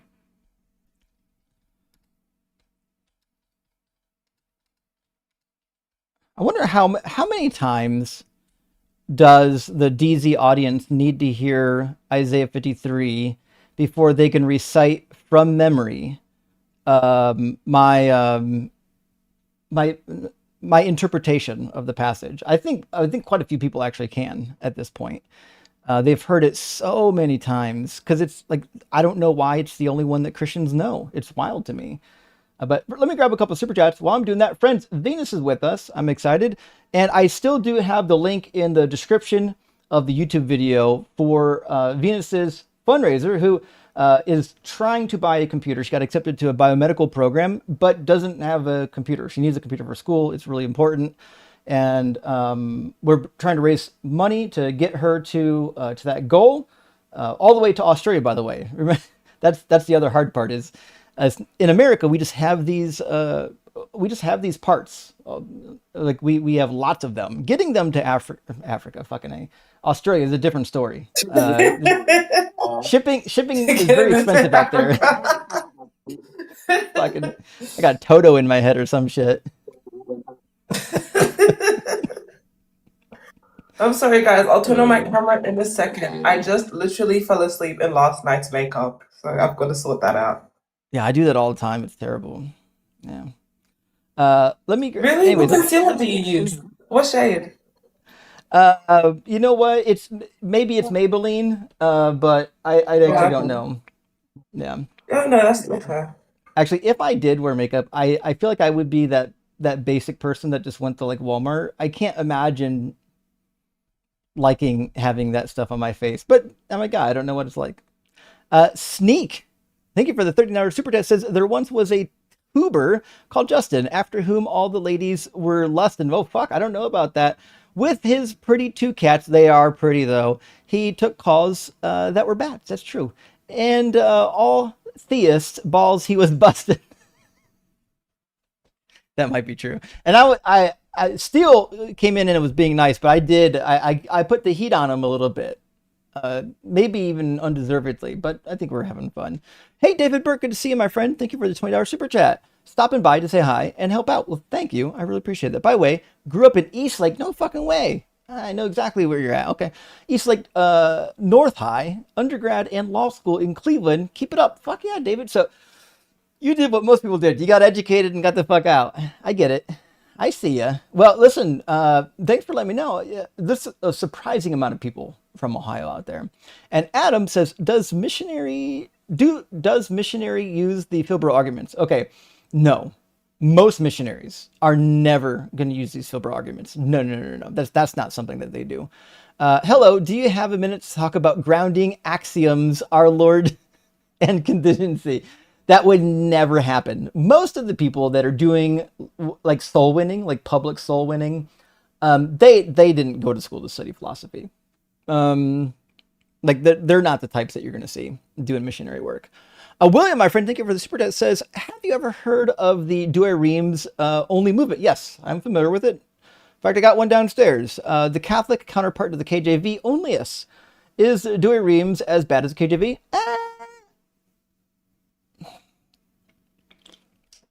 Yes, it's just as bad. And I'll tell you why.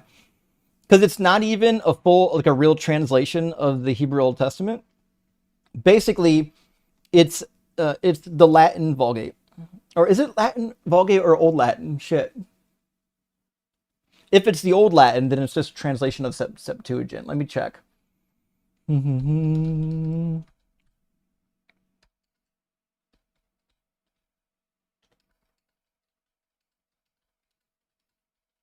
So the Old Latin manuscripts were prior to the Vulgate that Jerome did.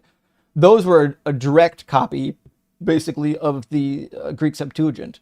So when Jerome went back to kind of like update the Latin text, he went back to the original sources and said, listen, we should actually look at the sources. Okay, so I'm looking here. The Douay-Rheims Latin is actually of the Vulgate. It's not the Old Latin. So the Latin actually in there should be decent. The English, I'm sure, is going to be super apologetic because it was commissioned by the Catholic Church. They paid for it. And you know they had rules. You know they put a ton of rules on him. David with another super chat. Thank you, friend. 150 pages into Christian theology by Erickson. Fucking A. That's what I'm talking about. Should be called Christian rationalization. Lots of it. Yes. The only difference between Erickson and some of the others who wrote textbooks for Christian theology is there are quite a few occasions where Erickson will point out the weakness of the position, saying this is the argument you need. This is the position. Here are the weaknesses of it. That's why I appreciate Erickson. But is he doing some pretzeling? Obviously. He's a Christian. You have to. And David with another super chat. Big W, is Paul belief based on personal revelation not reliable? Romans 2:12 I don't know what et sec means. Is Paul saying to follow the law? Okay, so Romans 2 is a wild one. Paul is super contradicting himself on the law. He talks about how people who don't have the law, who follow the law, are actually doing what is good. Paul himself says that doing the law is technically good. He sets out in Romans chapter 6, because he says, should we then continue on sinning because grace will abound? Heavens no. So he's like, listen, you should still follow the law. The law is good. It is your task. It was your taskmaster to teach you what was right. But now you're not bound by it, meaning your salvation isn't bound by it. So Paul is like really weird in that he seems to be, when he talks to the Greeks, he's like, don't do the law. You're bound by it if you do any of it. But in Romans, he says it's a good thing, and then also in Corinthians, he says, "Hey, I'm not bound by it." So it's just a really he's double speaking all over the place. Can Amarok says Steele needs to account for why Jesus was harmed, but ignores the clear statements in 53:2 and 3 that he's incel grade busted. True. It's hard if you read the context. It's hard to put Jesus in Isaiah, and I get it. I really do get it. When you read those words, you're like, wow, that sounds a lot like Jesus. Yeah, because they wrote the fucking story to sound that way, because they were trying to pigeonhole him into a prophecy somewhere. But if you know the context, it's clearly not an individual. Mr. Peabody the Skeptic, hell yeah, good to see you, my friend. Thank you for the super chat. I love the Santa mug. You must have got them. Well, my cups runneth over. Rip to Turtle Mug. You know what? I am, Mr. Peabody, talking to someone on Etsy who does custom mugging to remake it. So hope is not lost. But it does not exist anymore. It has to be custom made. But Doug provides 4 mugs, Black Santa, South Park Xmas, Drake, and a love mug. Hell yeah. I thought that was a good collection. You signed no Carnage signature? No way you packed them by yourself. Haha, Doug provides. Listen, I did actually pack those by myself. But to be fair, I would imagine if Carnage packed them, she would have done a better job. That's my inkling. But nevertheless, I'm glad you got them. Thanks for letting me know. And I'll keep a lookout. Keep a lookout for Tortoise. We're gonna make things happen. All right, I said Bang was next, and then after that is I believe Omnipotent Mango, and then Dahlia. That should be the order. Welcome in, Bang. Are you at least 18? Yeah. Cool. And do you believe in God? Yeah. Cool. Which one? Muslim. Awesome. So do you hold to the hadiths or no? Yeah, I do. Okay, cool. What do you think is a compelling argument for the God you believe in, for Allah? I think that, well, I think that God's just like an intuitive thing in which it's going to be based on what we usually use for our seemings in the world. Like when we look at the universe and we know that the universe is a set of um, occurrences that are explainable, right? And what we call contingent, right? We would I mean, the use these elements? inferences, yeah, the Okay, what about them? elements or the parts. Yeah, we would just use the same inferences that we use in our day-to-day life about things which are explainable, right? Or explicable, right? We would say if we see a human, then we would assume, based on valid intuition and observation, that the human can speak, he can see, he can touch, he can smell, unless we have other reasons to believe otherwise, right? Unless we have counter reasons to believe otherwise. Well, Where's the inference it for seems God? like, yeah, the inference is that the universe would be a set of physical facts that are contingent on each other or other stuff, right? And we would make the inference that the universe would not be something inexplicable, right? Something that does not have an explanation, because um, I we don't run understand on what the you mean here. intuition that Do you think that I think I'm the saying. universe has no explanation? No, I'm saying that we as humans don't have a reason to believe that the universe doesn't have an explanation. Does God have an Do explanation? you agree with that? I don't know if I do, but do you think God has an explanation? No, not Oh, in a causal or a what do you call it? Yeah, like a dependency sense. well, okay. So that means there can exist logically God would just be the necessary. things God would just be the that necessary are thing. that are necessary or brute facts, right? Well, they can't. Well, depends on your worldview, right? If you hold to like brute facts, then for what reason would you hold to brute facts, right? If you're saying that there could be at least one fact that is just true without any reason, then why would the statement itself that you just said not be false based on a Because brute I fact? assume you think God is a brute fact. Do you not? No, I don't think God is a brute fact. I think God is necessary. There's a Oh, difference. well, I think the universe is necessary. And the difference is I actually know that the Well, by universe virtue of exists what? by the By virtue of virtue the of what fact is that the it universe exists and you necessary? can't get something from nothing. No, but like, So if you can't get something from if nothing and you just have because something something, then exists it doesn't mean stands it's to reason there was never nothing. It's a really easy no. But I'm syllogism. saying we don't just say something is necessary because it exists. Otherwise, there wouldn't be no reason to posit Well, anything, any it's differences necessary because between types of existence. it can't not exist. Wait, what's the argument for that? I just gave it I'm to just you. curious. Like, Nothing yeah, has no, no that's the causal claim. You're saying power, it so couldn't you have not can't get existed. something from nothing. There exists something, therefore there was never But nothing. power is just a property that you can ascribe to different subjects, right? We would say Power the is the universe is just ability one to do subject. something.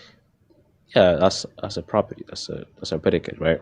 We would ascribe that to different subjects, but it depends on the subject itself. Anything can have the ability to do something, but it depends on the nature of that thing, whether it's applicable to it or not, Well, right? nothing has So no properties or causal power. That's my point. yeah, I'm not saying nothing Okay. So I have exists. no reason to believe I'm there not was ever saying. nothing. Okay, I agree with you. But then it depends on what that thing is. You're saying it's the universe. I'm saying there's no reason to believe that, given the Well, fact that we see that the universe is a set of why would I contingent think that facts. the universe is made up of what you might call contingent Yeah, elements. that's called a But what's set the argument for the universe itself being contingent? because it's just a set. The set is just an abstract representation of what it makes No. up of, right? It So, that would do be you a believe that the composition universe is like? fallacy. Items Can within you a define the set. universe? A set doesn't take on the parameters or the characteristics of the All right, no elements within problem. the set. Do you want to define the universe for us? All that exists. Okay, so is all that exists physical in your worldview? I would say physical, but not material. Okay, are physical things not contingent? I don't know if they are. So, for example, I would say quantum fields are physical, but they can't not exist as far as we know, which means they wouldn't be contingent. They'd be eternal and necessary. In Wait, fact, they can't if not if exist, but energy is why would you say conserved, that? How did you come to if this energy is conclusion that they can't not conserved and we exist? have energy, it means that it always existed. But energy is just the ability to do something, right? It's like a Not property really. of a subject, right? That's a Yeah, good way to it is. describe it, but energy is a little more difficult than that. No, energy always takes on a form or a medium. It's not like it's I just agree, an but entity that it's not a exists. substance, and describing it as the ability to do work, I think is it's too abstract. People don't really know what that means. When we talk about energy, all we're Okay, saying is but what do that you a mean given if you thing don't know what it means, why would you a posit it? has a change in either position or velocity. That's all that energy is. It just means something is changing. Yeah, but we ascribe that to subjects, like an actual thing, like that exists, like concretely, right? It's not just like this thing that's floating around. It's something that you ascribe to it's a property you ascribe to an object. And I'm saying even quantum No, it's not. objects It's would be considered contingent it's because a quantitative if I may just property if it's finish, a property. if I may just finish, the energy is a property of even quantum objects because it would ascribe the fact that they're able to do something. These particles have the ability to do something, Why or do they have exert the some kind of ability? power. Why do they have the ability? Yeah. Well, Because they're that's a changing. good question. That's a good question. They have that ability because of a different explanation, because they're contingent. How do you Because know that they're they're contingent? No, changing. wait, how do you know that? That's what it No, means to no, have no, energy. no. Them changing is a property of what energy is. It's like it's No. an abstraction of the energy. Yeah, it The is. word Like energy is a to change. quantitative analysis of what the physical is doing. Yes. Now, if the subject is moving, that just means energy, right? If Or it's moving changing, or it means changing, it energy, has correct? energy. Yeah. Well, No, okay, no we would problem. call it But you're energy, asking. but energy is actually just describing the measurement of change. It's not there's not like a thing. You can't put energy in a bucket. Exactly. That's what I was telling you. So I'm glad we agree now on this thing, right? So energy is not this concrete thing that just exists like by itself. It's a property we I ascribe to didn't subjects, I right? didn't say We did that say that. it was We a just thing that agreed to that. existed by itself. Okay, we agree. It's not something that exists by itself. It's So something what's that your we point? ascribe to subjects, right? Yeah, my point is, energy is irrelevant to this topic because energy, we would both agree that energy is just a property of a subject that's able to do work or change or move. Okay, so when we define the universe as all physical facts or everything that exists, but you believe that everything that exists would be physical or material, well, these are synonymous. They're not. Then okay, what would be the difference? Matter is when you have a combination of typically particles. At a minimum, there'll be particles. Some people would even say atoms. Okay, do you think everything that exists is physical or material necessarily? I said physical. Okay, yeah, but physical instances are contingent because they begin to exist and I they don't change. agree. I don't think they do begin to exist. That's what I tried to tell you. There What are does it mean to change? in position and velocity. I just told you. So yeah, so when something changes, you're saying all physical facts or physical things change. I didn't say Changing that. is going from one. You did say that, bro. You I said said you said you said I said every I physical thing has energy, and energy is the ability to move or change. So therefore, everything that's physical does first change. of all, that has never left my mouth. What I said was something maybe related to that, but I mean, regardless, I I'm do pretty sure you said that. agree We can go back to that the recording. physical entities have energy. We agree there. Okay, then you agree. Like I'm just summarizing what you're saying in an But I didn't say argument. You're it. That's saying all I'm telling you. if everything is physical and everything has the ability to change, then everything that's physical has energy I didn't because energy say is the ability to change. again. I didn't say Look, I'm not saying everything look, has I'm not the saying you're saying it ability to verbatim. change. I'm not saying you're saying it verbatim. I am taking the entailments of what you're saying, and I'm making a conclusion from it. Right? Is that unfair? I don't think it's unfair. I just think you're being Okay. a little heavy-handed. Or well, sorry, I'm just working with what you're telling me, right? So going back to the point, I don't the think. By the way, universe is I don't think. all that exists. I don't think the Yeah. reason why I said everything is not in my statement is because I don't know if literally everything changes. I don't know. Gravity, very well, if it's a field, which I think it is, we would consider a constant, not changing. Gravity is itself also a property of a physical object. Yeah, What did you hear what object? he said? He said if it's a field. Sorry, what object? Any object with a mass. Gravity doesn't have mass. No, I'm saying gravity is a property of any object with a mass. I don't think so. It seems to be a field. No, I know what gravity is. It's a field, right? But it's a property of an object that has a mass. No, it's not. If it's a field, it wouldn't be. Well, The field I'm not would a be interacting physicist, with the but material. would you say that, like, to me that this is not like relevant as much, but I'm saying, do you believe like that a mass is necessary for gravitational forces? Say it one more time. You said it too fast. Are you saying a mass is not necessary for gravitational force? I don't think that is what he said. I He said don't that think that's what gravity I'm is a saying. field. I'm asking him a question. I'm not even. I'm saying talking it's a field. If there are no bodies with mass within the field, then Yeah. you The field would wouldn't still exist. see anything happening. But the okay, field would cool. exist. Then we agree. Then we agree. There's just nothing for it to act on. In general, I just want to go back to the main point because we keep pivoting to these intangible points. You define the universe as everything that exists, but you also believe that everything that exists That's is the physical. definition of it. A necessary physical property is to have energy. Energy is to change, or the ability is to change, right? But that's what would. You understand that I'm talking about the inference that I would universe say would as a make it set. Yes. The a set universe is made up something of abstract. elements. The A elements set is within an the abstract. universe obviously has energy. You could even say if the universe is Mm. closed, that the universe contains energy. I don't think it is. I would need a compelling argument to think that the world was or the universe You think was like an a set is isolated, not abstract? finite system. Sorry, you think a set is not abstract? Like a set is not just an abstraction No of like one the said things that that. represent it?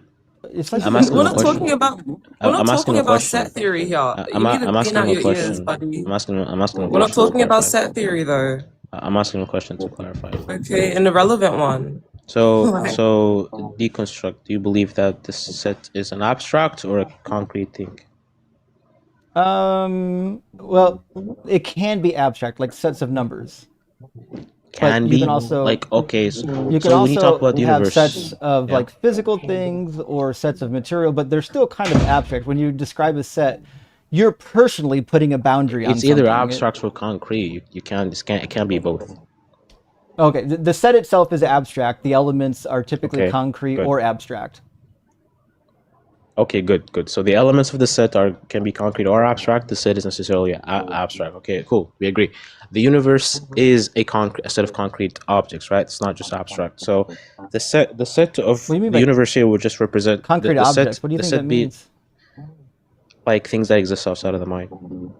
Okay, yeah. I mean, I don't know if concrete Yeah, was the word I would use. all but of go these for it. things that we call the universe exist outside of the mind, and they change, right? Mhm. Changing is going from point A to point 2, point 1 to point 2, or state 1 to state 2, in which state 2 is a sequence from state 1, okay, or state A. Do you agree with that? Yeah, I Okay, so agree. that means Changing that means requires there's cause and a effect, and then you sequential. would have sequences. Okay. Yeah, and it's an Okay, infinite but this is cycle what we would define as in both contingent. directions. This is what we would define as contingent, because I know what you define there's as a dependency contingent, yeah, relation. and it's an All infinite right. So chain then, of from everything that we dependencies Can you said, in it just both would give the follow. argument instead of like quizzing Justin? I'm sorry, Like, it's Venus. so I annoying when you- really Yeah, appreciate Bang, that you fair. want to get to Bang, the we point already know that the I want argument. to We've talk done to it 1,000 deconstruct. times. Bang, we've done the contingency argument 1,000 times. I Just know go you know the faster if we just argument, give the but points. I don't know if you Like, we're going are. into idealism here. You're trying to ground abstract Justin. concepts in reality, and that's completely irrelevant. We just need your argument for God. Like, Yeah, Justin. Yeah. Yeah. Do you So mind? wait, what do I call you, host? Because Do I you don't know the mind? name to be Ems was honest. I just saw it the speaking. first time. Hey, Kant, you should let someone else talk. Go ahead, Ems. His name is Justin. And Justin, do you think we should get to the prompt? Why is his God not imaginary? Yeah, I mean, I would love to hear the argument for your actual God, rather than rehashing the same Okay, are you argument guys done? 500 times that we've already done. Look, just To, because you to heard be the argument fair, many times doesn't we mean can that you fast have a forward it. refutation The for it. problem with the contingency argument and all of Aquinas' 5 ways is that it assumes that you can't have an infinite regress. You have no good argument for why that is the case. We'll spend the next hour arguing about infinite I'm regresses, not. and By the I'll way, be I'm not right even and making you'll a be deductive wrong. argument. So do you want to fast forward to the argument for Allah or Look, not? here's the issue with just assuming and rushing people's It is not. perspectives and points Yeah. because Bang. I'm not even making a deductive argument here, like necessarily. Bang. I'm just Can we- using inferences or from basic logical rules that we use, right? So I can use something called McCarthy's circumscription, right? Where we take the assumption that something is the case on seemings unless there's reason to hold otherwise. Okay, Okay. well, we'll just make this Seems quicker. Just give that the me universe P1 of your is- argument. We'll get through it much I don't have a faster. syllogism. I don't want to Oh, give you a come syllogism. on. You've done enough Phil Bro like word salad. I know you know Wait, the I don't want contingency to give you a argument. syllogism though. Why do I have to give you a syllogism? Because you're running the contingency argument. That's why. No, I'm not. You are. Just because I mentioned contingency doesn't mean I'm using the contingency argument. Which one are this you? is What are you something going to like- run? Which argument are I'm you running my own argument. My own argument. Okay. Then give me the premises. I- You made the An argument, doesn't but you mean don't know the wait. premises An of your argument own doesn't mean argument? it has to be in a syllogism. It doesn't have to be a formal argument. You can give me an informal syllogism. So Give me the points. Just give us something, bro. Well, I was talking could about just- meta because you could just because meander unfortunately, forever. That's a lot of fun. We like that. I don't think this is a genuine conversation because when I am talking about basic meta concepts, it seems like you just want to disagree because before we actually get to the point, before we talk about the arguments and Can the you stop being metaphysical a commitments that victim we and have, just give the argument? can you No stop one cares about the interrupting me meta. because I'm not even talking to you, by the way. Yeah, well, you're So- complaining You about are I'm talking not to her. well, Yes, I feel you like you are. guys are complaining about me not giving the argument. And I'm literally Just talking. give the argument. So- Stop talking. Well, stop crying about it. So Okay, I am going to given fine. I'm given the argument, Okay, premise right? one. And you're disagreeing on basic metaphysical premise commitments. Unless we agree to the metaphysical commitments, we can't talk about the premise. Do you need a feed? So, are you Stop crying actually then. willing? So, Justin, are you actually willing to engage? I've been doing it the whole time. We're waiting for the argument. Okay, good. So, I'm not gonna talk to you while I'm being interrupted by two rude people. Okay, I'll be quiet. I just want to hear the argument. I don't really care to prove to Okay. you specifically, Venus, right? With all due respect, I'm talking to the host, right? So Yeah, okay, you're not really because you're a relevant to crybaby. you're not really relevant to the discussion right now. Sorry. Yes, she I am. fucking is. No, she's not because I'm not talking to her. Actually, I don't you know care. what? You know what? I'll tell you what, Bang. You're not fucking relevant to this conversation because you're gone because you're a fucking cunt who disrespects women because you're Muslim. Okay. Oh my god. It's part of the fucking religion. That's why they do it. All right, let's get that guy out of here. It's so bad. Like, why do they act like that?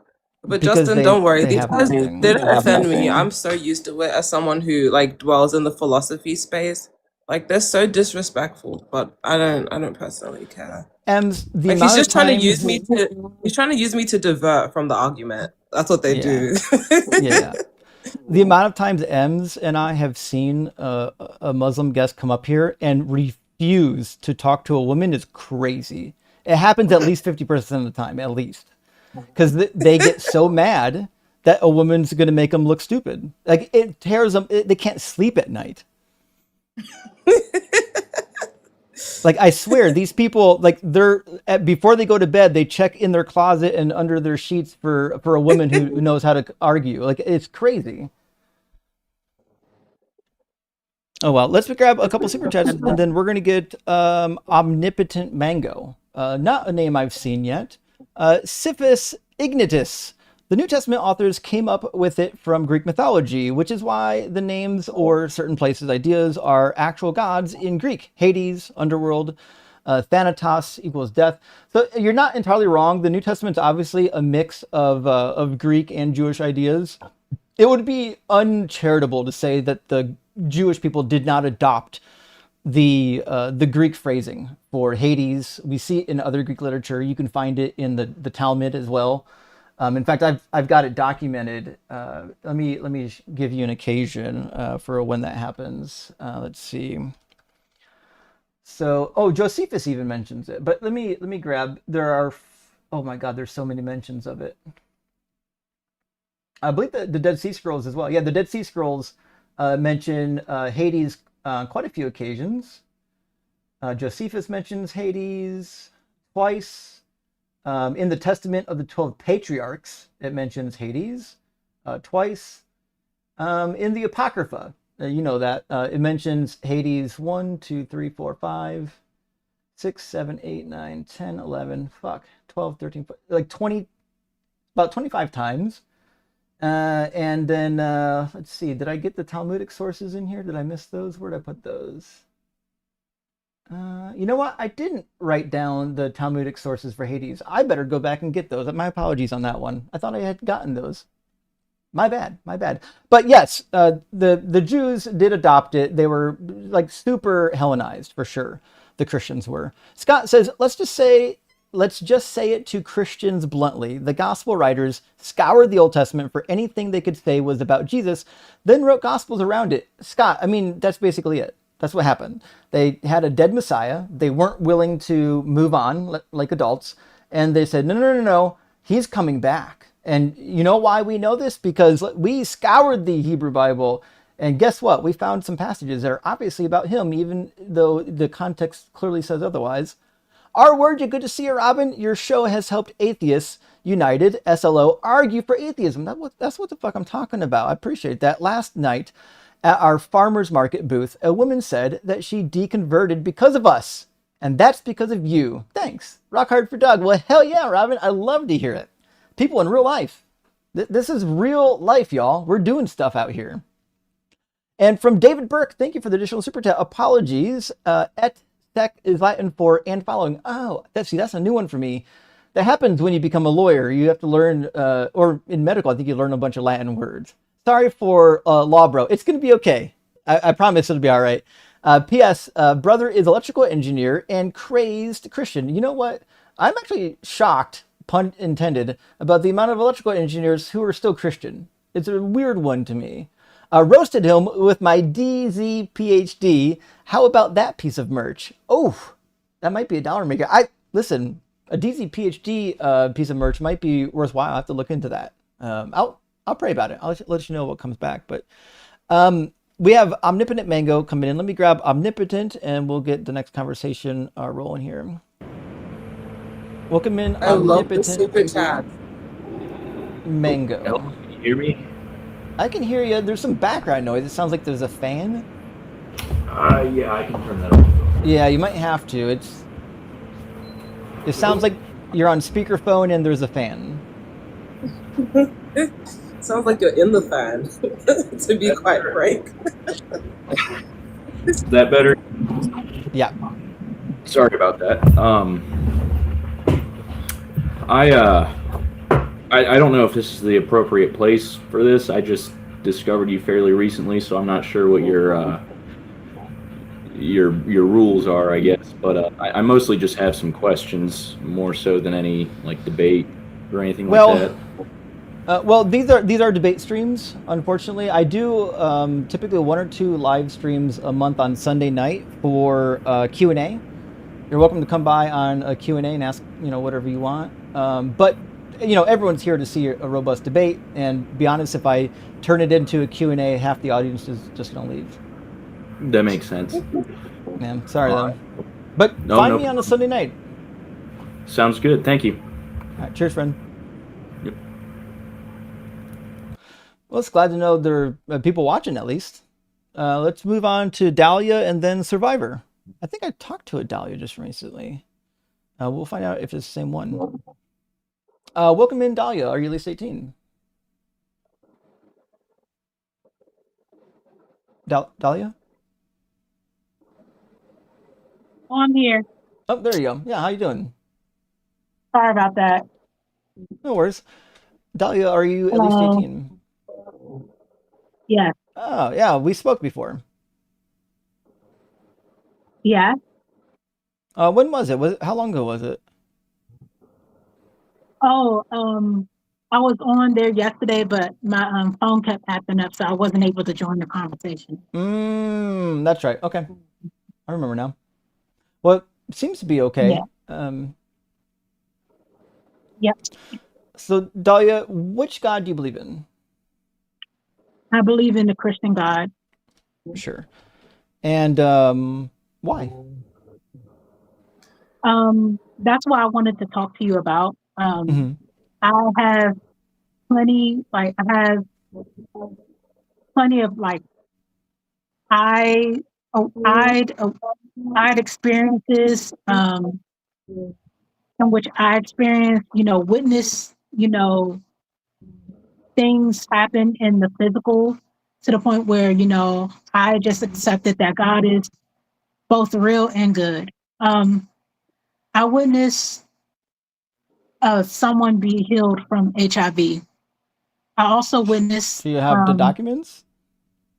That'd be impressive. he had the documents and everything I'd from love the to see him. doctor. Yeah, he of course he's not with me now. This was like a few years ago, but he was healed from HIV. I witnessed And someone and physically. why would we believe that story, and why would we believe that he was actually healed? Because there's a pretty high rate of certain types of, well, was he healed or did it like go into remission? He was healed. Okay. Was he getting He had medical the treatment? doctor's note and everything. He had the doctor's documentation and everything, Was he getting and he was treatment? healed. No, he wasn't getting treatment. So then, what was he doing at the doctor's? Yeah, it seems weird to me that he's I got mean, doctors. he was getting before he was healed. He was getting treatment for his HIV. Yes, of course he was. But but you know, after that, he stopped. After he was healed, he stopped getting treatment. So Sure. You do know that like medical, I'll call them marvels or healings happen like to every religion. I've talked to so many people of every religion that think that their God healed somebody that it's kind of a meaningless data point, right? It doesn't mean anything to me unless all of these gods are real or none of them are real. well, I personally What was he believe. healed from? Apparently AIDS. I Oh, personally really? believe. So that should be easy to prove. That's what I said. I'd like to see documentation. I personally believe that the gods of other different religions are what we call hosts of heavens, and that's written in a scripture within the Bible. But that's It, another argument for a different day. but But what do you think the host of heaven is? so I believe that gods from other different religions are the hosts of heaven or fallen angels. Oh no, you're I right on that personally believe, one. yeah, Yeah, I you got that one personally right. believe, Yeah, no, yeah. you But nailed it. Yeah, don't worry about that. that's another conversation for another day. But I also witnessed someone who was paralyzed from the waist down, Hmm. like get up from a wheelchair and physically walk. Did you know the I person? witnessed that twice. No, they came Why to is the she the church. one witnessing all these miracles? Yeah. How come God doesn't allow the 3 million starving children this year to live? Well, I believe he's answering those prayers with the thousands of missionaries that are, going to those areas and, healing Why those not with a children. miracle? Why not just do a miracle for all of them? There are miracles that are happening in those areas too that are undocumented. Yeah, but why are there still 3 million of them dying? Well, that's why we had the missionary. That's what we had the missionaries for. Like just They the are least going. effective means.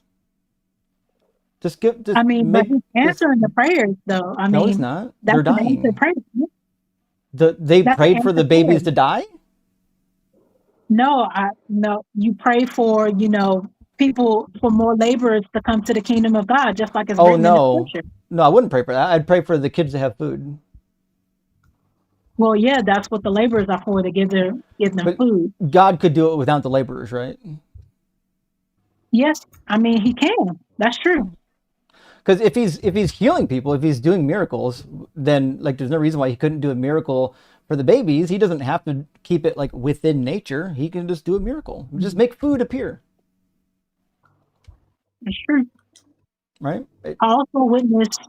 Also have an eye account witness of angels, seeing angels in the physical. I've seen angels in the physical. I've seen Jesus in the physical. What do you look like? Are you like Well, a prophetess? Like, why are you the one witnessing all these events? Why specifically you? I mean, God chooses anyone. God can choose anyone to witness the events. Maybe it's because the state of Sure, my but heart. he God chose you look- once, he chose you twice, he chose you 3 times, he chose you 4 times, he chose you 5 times. Like, at what point do you become a prophet? I mean, I don't consider myself a prophet. I just consider myself a witness. You know. But you see the point? Like, nobody in this room has witnessed any of this stuff, and you yourself have witnessed 5 or more. I mean, 5 I you've can said in pray like for 2 you to minutes. witness it. I can But you see pray why for I you wouldn't to believe that you specifically are so lucky that you are chosen, like you're one of a billion. Mhm. But yeah, I It's not compelling, witnessed. especially when the stuff you said is very easily demonstratable. If you have a person who was healed from HIV, that is the easiest thing you can test. Simply just, I again, mean, have a well, blood picture that's before why and a it blood wasn't picture just after, me. and demonstrate that they're not having any antivirals. It wasn't just me in that room that witnessed that person get killed from HIV. It was hundreds of people You in that can't just room that witnessed witness. it. You can't just witness somebody be healed from HIV. That's not No, I something you mean, can witness. unless the people in this room was in the room with me, they will be able to witness that too. Sure. But unfortunately, you guys were not with me. How could you verify? How could you verify that somebody doesn't have a virus in their blood? I Like, how is mean, that something you witness? you can basically pray for people to have encounters with God too, Sure. and He's coming. Sure, but what, you're saying that you witnessed somebody be healed from HIV. How does that work? If somebody has HIV in front of me and suddenly they spontaneously heal, how would I know that?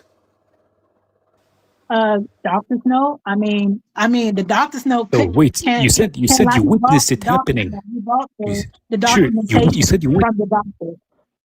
Dahlia, I mean, you that said you can't lie, witnessed it right? happening in front of you. Why You would said it? you. Why would Alia, can you a please man stop yelling or over Ems? Would you mind? Just a second, Sorry. Dahlia.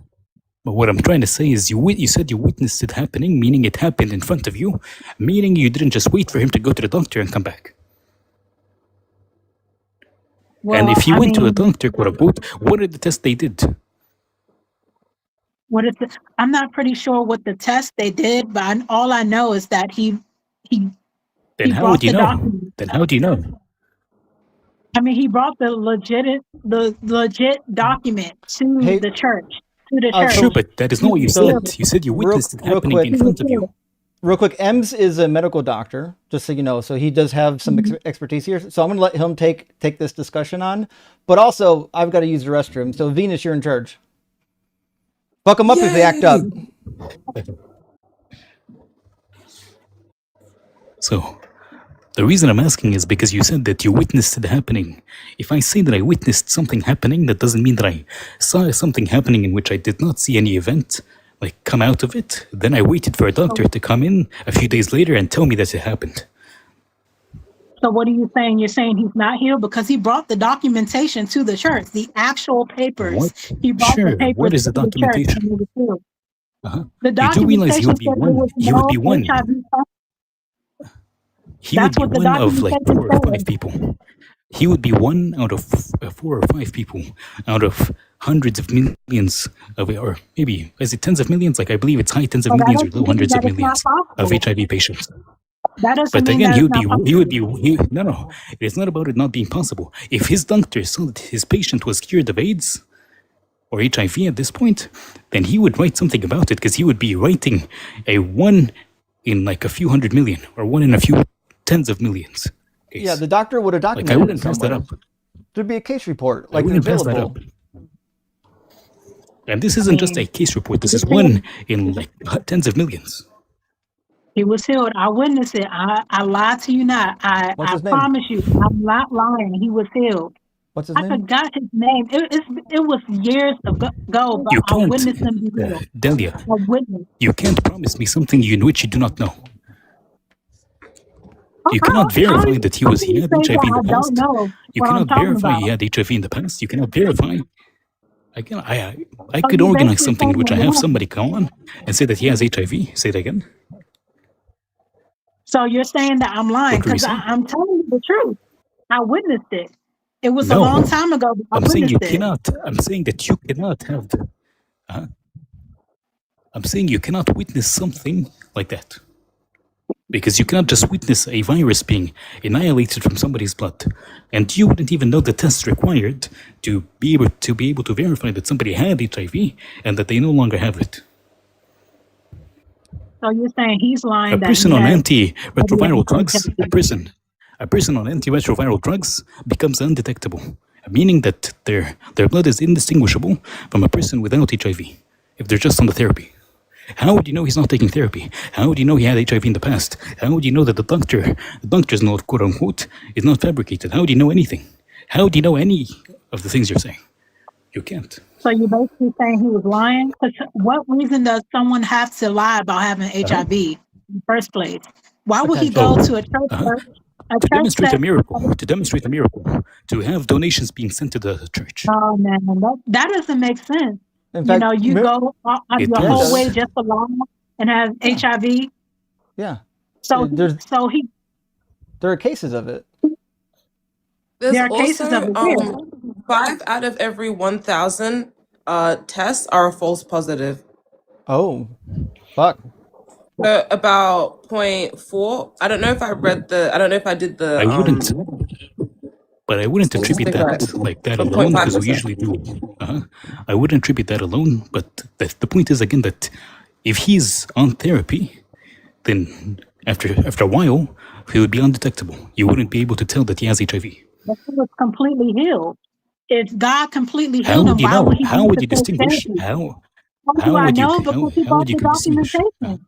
Why would he have to lie? So Why would the what is documentation lie about him having HIV? what is the Why would the documentation? Tell me doctor the lie? documentation. What The is the documentation that documentation he brought? shows that the HIV was completely healed, that the HIV was gone, that the What HIV type was of no documentation longer is that? detected. What type of But test is that? anyway, No longer detected, meaning he's undetectable. How do you know he didn't go on antiretroviral? why would he have to lie about that? I mean, that's a Because document, a written document from a because doctor. again, So you're saying that the written the doctor document, the written document, the no, doctor the written basically said document that the does not HIV, distinguish. Again, the doctor Delia, basically the said, written, instead of saying that he was on an antiviral, instead of saying that he you was on cannot an tell that. antiviral, the doctor said that The he test doesn't show was, that. that he The was, test doesn't that show the that. HIV was no longer existent within The his test, system. the test, That the doesn't test make sense. does not say that. The test does not say that. It doesn't tell you if he's on ARVs. It doesn't say that. It just tells you if there's a viral load, and if it's below a certain threshold, it's undetectable. In the same way, if he hasn't had any HIV in the first place, how would you know that is not the case? That he's just taking one pill a day. It's literally just one pill a day. How do you know?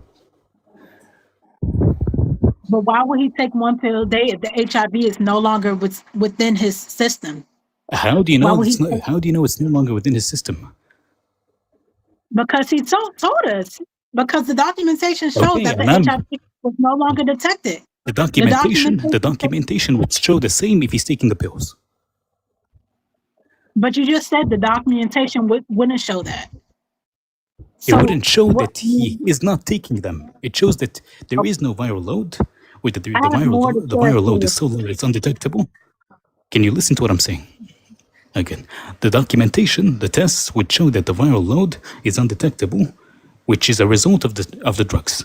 It does not show you if he's taking the drugs. Okay. So Like undetectable doesn't mean healed. That's not what it means. That's why EMS is telling you about virals or whatever the medication is, PrEP. That doesn't mean healed, sis. I know it doesn't. Because if you stop the medication, the viral load jumps up again. So I That is a witnessed, more likely people. You So witness I nothing. also You cannot witnessed, witness something like this. so I also witnessed a guy who was delivered from a snake, not an actual snake, but it was a demonic spirit. A snake within his system came out. He had problems with his kidney, and so what they did, they prayed over him, and then a snake actually came out. He showed the congregation a picture and everything of the actual snake. Oh, so you didn't see it? No, it was the picture of the actual snake. So why would you think the snake came out of him? He said he coughed up the snake. So why would Because he you said believe so. that? Why would he have a reason to lie? People lie all the time, especially. So I'll give you an example. I went to a charismatic church that sounds similar to the one you go to now. And people feel pressured to come up with miracle stories, just like in the apostolic movement. Even children feel pressured into faking speaking in tongues because they want to be part of the group. Everyone else is doing it. They don't know that everyone's faking it. And in order to fit in, they've got to fake some stuff too. Churches that do these like miracle healings services, like I lived not too far from what used to be a mega church pastor that was really well known for these healing services. And there are people that will go there, claim that they're healed, and then weeks later they're back there again because in the moment they want to be healed and they want people to celebrate with them. But when reality sets in, it turns out they're not really healed. But when reality sets in, it's too late. You already told your friends that you were healed. You can't then go back and be like, oh, sorry, I guess I'm not healed. And even then, Justin, like, why would Joseph Smith lie? Yeah, why would they lie? What's that? Have you heard of A.A. Allen? I don't think I have. So he was basically a minister, a healing minister. Uh-huh. And there's videos on YouTube showing him healing people from, wheelchairs. He's not though. People, he's a hit. I mean, there's people walking from I know, wheelchairs. but these are I've staged. seen people walk from wheelchairs. These are staged. Do you know who James Randi is? No, I don't know who James Ramsey. There's a guy. He was a guy who was a heavy skeptic, and he set out, I believe it was in the 80s, to figure out how these like healing services were actually going down, because obviously he knew they weren't real. So he went in there with all kinds of electronic devices to detect radio waves and whatnot, and you'll never fucking guess it. It turned out that people were filling out cards on the way in, giving out their real information, their names, their addresses, their fucking phone numbers, and then that gets fed from somebody in like a back room, like over an earpiece to the dude up on stage. And then they actually call, there's a Martha in here with the back pain. And the funny thing is, there's also a lot of people who report after these healing services that they got out of a wheelchair and they never needed one. They didn't come in a wheelchair. They'll see people that look like they're only, hold on. They'll see people that are only slightly mobile, and they'll pull up a wheelchair and say, here, let me help. And then they'll wheel them in on a wheelchair, even though they could have walked. And then during the service, the person who wheeled them in say, hey, this person over here that I put in this row, it doesn't need a wheelchair. They can actually walk. Bring them up for healing. And then what's the pastor do? He goes through the whole thing, helping them to walk out of the wheelchair. This is a documented thing that has actually happened, and it's literally recorded on video. And I know people who have done this. I know the charlatans who do this stuff. Just watch A.A. Allen because he is legit. He is real. He's I know Galia, but can I tell you something? I Yeah. am West African. Where I'm from, Liberia, it is dirt poor. And there are a million pastors, a million TB Joshuas, a million Jerry Easies, and the place is still dirt poor. People are still starving. And they actually hire these people to do this shit. And there's a video going around on YouTube where there is literally an actor who was being paid by the pastor going off script. Like there's a video of that. They have incentive to do it. It's about money and it's about feeling like you fit in somewhere. Look at me. I have a testimony. God is working with me. God loves me. There's incentive for people to lie and there's so much of it going around. No one can test But it. not You can't be everyone. gullible. You can't believe that everyone who's saying that they threw up a snake and shit like that is doing that stuff. It doesn't make any sense. How can a snake survive in your stomach acid that has a pH of like 1 to 3? That's not possible. Why is But God not letting people everyone. be in snake stomachs? Dahlia, it doesn't make sense for God to let people be eating snakes or snakes end up in people's stomach, but not feed people food. Like, that doesn't make any sense. I'm telling you, with God, all things are possible. There are things that I witnessed that I was just like, I witnessed someone jump up in the air and stop in time. I witnessed crazy stuff like that. It's things that I've witnessed that I can attest to that God is Dahlia, real and God is not I'm gonna imaginary. I'm gonna ask you a I've question. seen angels in physical. Have I've you seen ever? God in the physical. I'm sure you have. Have you ever been to a healing service where somebody had a leg, like one leg was longer than the other, and they got healed by having the one of them No, I lengthened or never. shortened? Just No, I asking. never been. Okay. I never. Mm-mm. But I've seen angels. I've seen God. I've seen the shadow of God come over me. God can't In have a my room. shadow. I could show you the scripture. It's a scripture that says Well, he has a shadow. well, The it can't be shadow of the possible Almighty. Psalms unless 91. he has a physical manifestation. Now, I believe that he does in the Hebrew Bible, but he doesn't in the New Testament. The New Testament says otherwise. God says, I came not to do away with the law, but to fulfill it. Well, that's another It's problem is in he said to Psalms follow it. 91 that talked about his shadow. Yeah, I know. You understand that So doesn't God mean he had a had a shadow. shadow. You understand how idioms work, right? God showed up to Abraham. God showed up to Bec- Jacob. I agree. That's why I said in the Hebrew Bible he had a physical manifestation. He just does it in the New Testament. That's all. So Dahlia, here's the problem.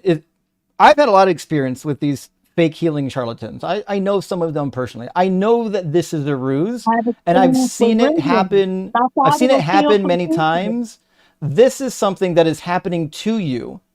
Somebody is tricking you into believing these things, either That's for not always the profit case. or for This some notoriety people or got for experienced fame real good. even. But these aren't real healings. If they were real healings, there would be actual medical documentation for all of There these was, healings, there was and there medical never is. There documentation. is not. Then There show was it to there us. was medical. There The never guy who was is. healed from HIV. There There was never medical is. documentation. Then There was show it. medical Did you documentation. take a picture of He it? showed it. He You showed should it took to the you should have took a congregation. snapshot of it. I would have took a He fucking should picture of know. that He had shit. it in his phone though. He had it in Dahlia, his that phone. Why shit did is he gonna have it? say not detectable. They could be on antivirals for that exact reason. But you said, Like it's but not you you got need me. to start Dahlia, you need to start critically thinking. It's not that they were healed from HIV. That's not how it works. You can't witness something on the fucking micro level. You can't witness a fucking cell being destroyed with your eyes.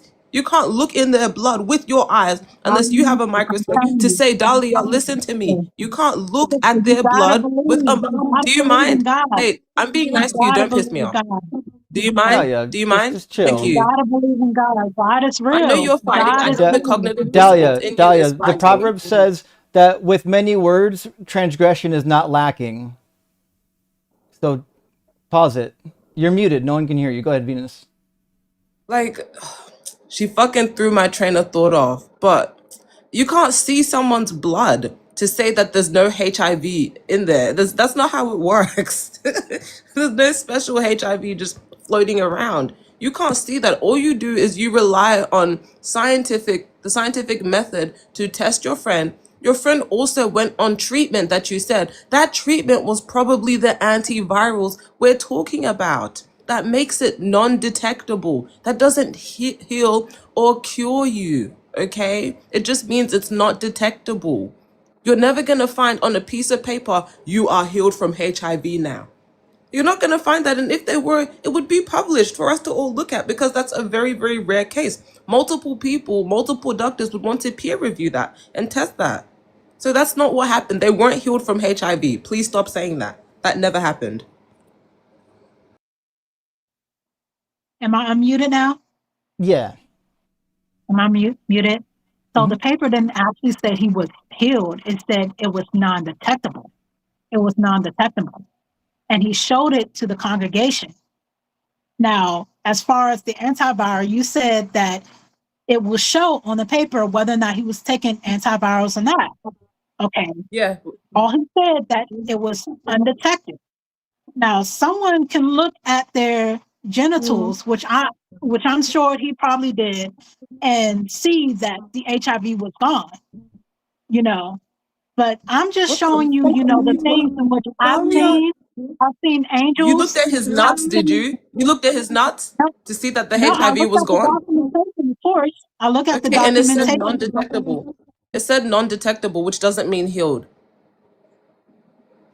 Did it say healed on that paper or did it say non-detectable? Why would it say healed? Why would it say healed? Exactly. Because you can't be fucking healed from HIV. Like, Got oh to my believe. God. I'm telling you what I saw. I'm telling you, Non-detectable doesn't I've mean seen healed. people. Okay, love? I've seen people come from a wheelchair and paralyzed. The lady was You paralyzed from the she You waist didn't know. wasn't. down. You didn't know that they were. You didn't know She that they Paralyzed. were wasn't. paralyzed. I just You just didn't hold know on for a that. second. Paralyzed. Dahlia, They tried to just lift her up pause for a second. before. Dahlia, no one can hear you. I had to mute you. Listen, shouting Jesus stuff at us is never going to work here.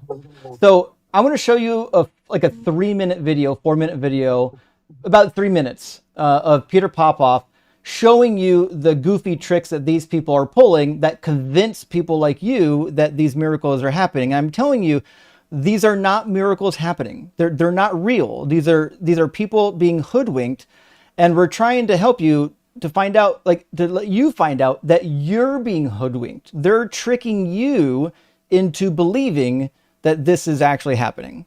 Let me change the size of this real quick, though. The size is rather large. There we go. And should be a little bit better. And then everyone shout if you can't hear the audio. You should be able to hear the audio. Yeah.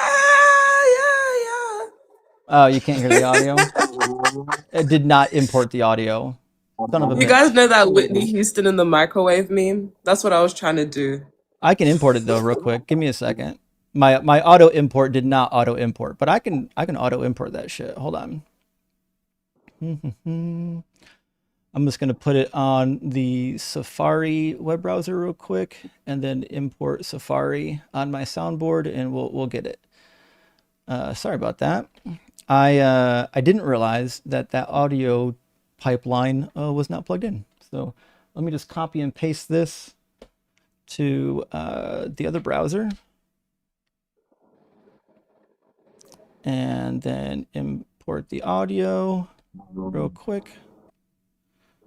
I need like waiting music. I tried to give you some last time. We need an uncopyrighted one. Wait, no, I can do the waiting music.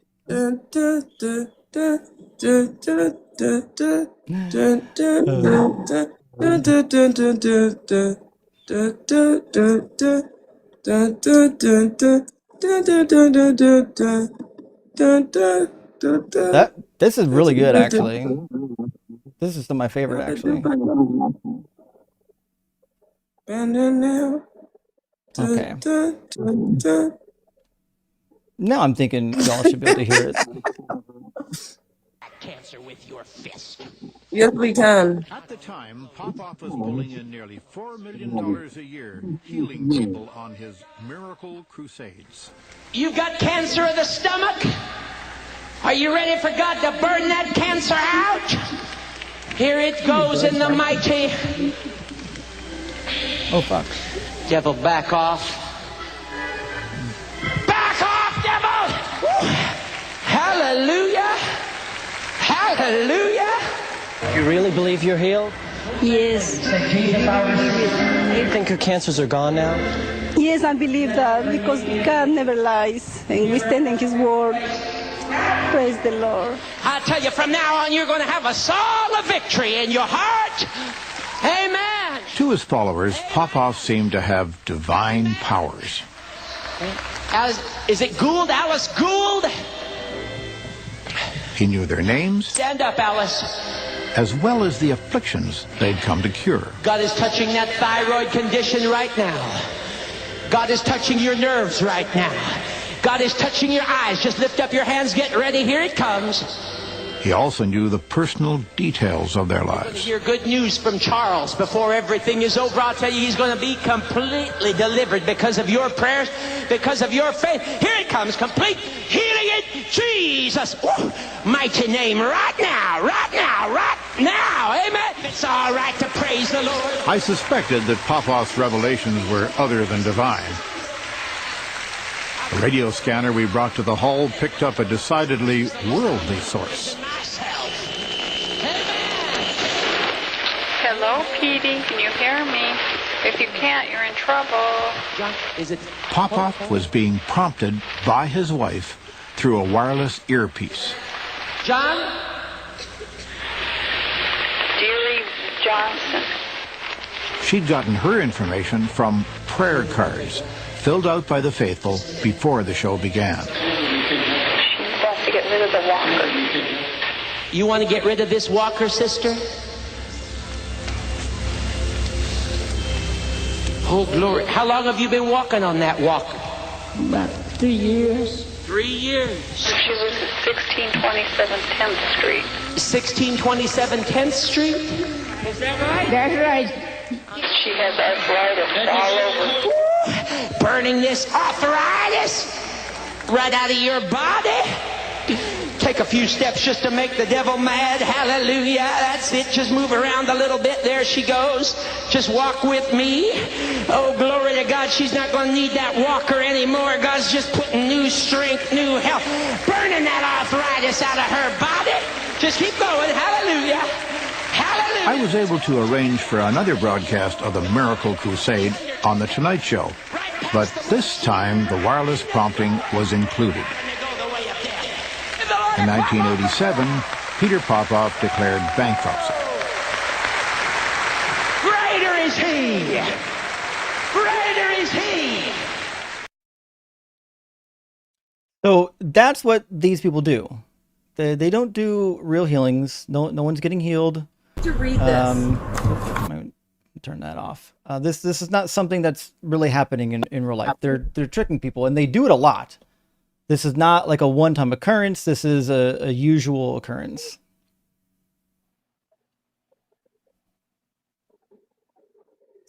All I know is that I know what I've seen. I know what I've seen, and not everything is fake. Just because some people choose to go on TV and fool the rest of the congregation or the rest of the body of Christ.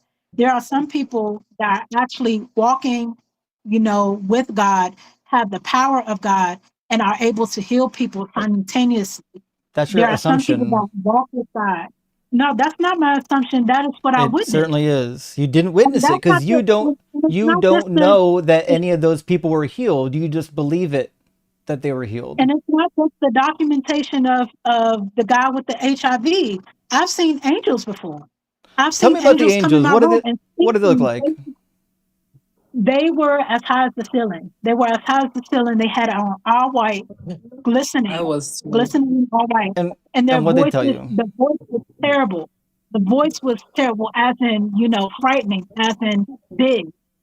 That's what I describe the angels as. Hmm. But I've what they seen say to you? angels in the physical that look like regular people. Yes, but what did they say to you? They were talking about heaven to me. Why?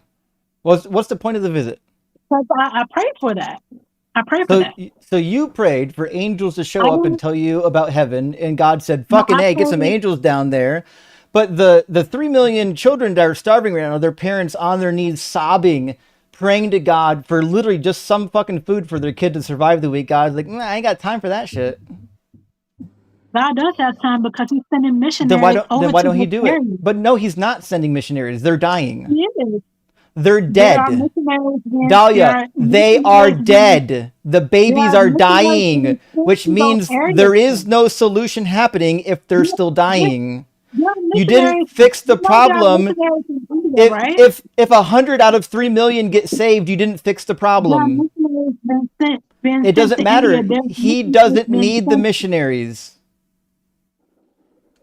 They're not essential. No, he doesn't. Well, the Bible says pray for more laborers. Pray So for what? more Why? laborers. Why do I We care? have to have more people. We have But to the have Bible more is people. ridiculous. We have to have more It doesn't matter people what the Bible to says. work The with laborers. Bible's We have to the have more Bible is people ridiculous. It says to all help. kinds of stupid things. It says that the earth is flat.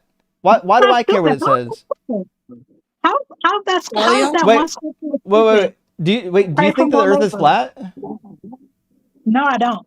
Oh, well, the Bible does. That's my Bible talks point. about the The circle. Bible says The Bible ridiculous talks about the things, circle. and this is just another one of them, that God will answer your prayers. In fact, in Matthew Bible 6, you doesn't already say know, that God said the earth is that you don't even have to worry about your food. God takes care of you the same way he takes care of the sparrows, but he doesn't, because his people are starving. He does. No, he doesn't. He does. Then how come they're dying? Why are they starving? There are missionaries being sent to those areas. Why though. are they starving? Are we going to ignore the missionaries that are sent Why to those are areas? they starving? There are missionaries being Why sent to those areas. are To feed they the starving? There are missionaries being Why sent to are areas they like starving that then? to feed those people. Did they all get fed? You know what's insane? That Did they all get fed? They keep coming to those areas. to Did feed they those all people. get fed? Not all, of course, not all. Because What we percentage? are What from the percentage? government. What percentage got I fed? don't know what percentage. You take a guess. I would say about 20%. 20%. So God, who has the ability to make sure 100% get food, sees it fit for only 20% to get food. When he promised in Matthew 6:25, I tell you, do not worry about your life, what you will eat or what you will drink, or about your body or what you will wear. Is not life more than food and the body more than clothing? Look at the birds of the air. They neither sow nor reap nor gather into barns, and yet your heavenly Father feeds them. Are you not of more value than they? God literally fucking feeds the birds, but he won't feed starving children. And plus, you forget to mention about the noted miracles that are happening in those areas that aren't documented. They don't. How do you know that God is not working in secret?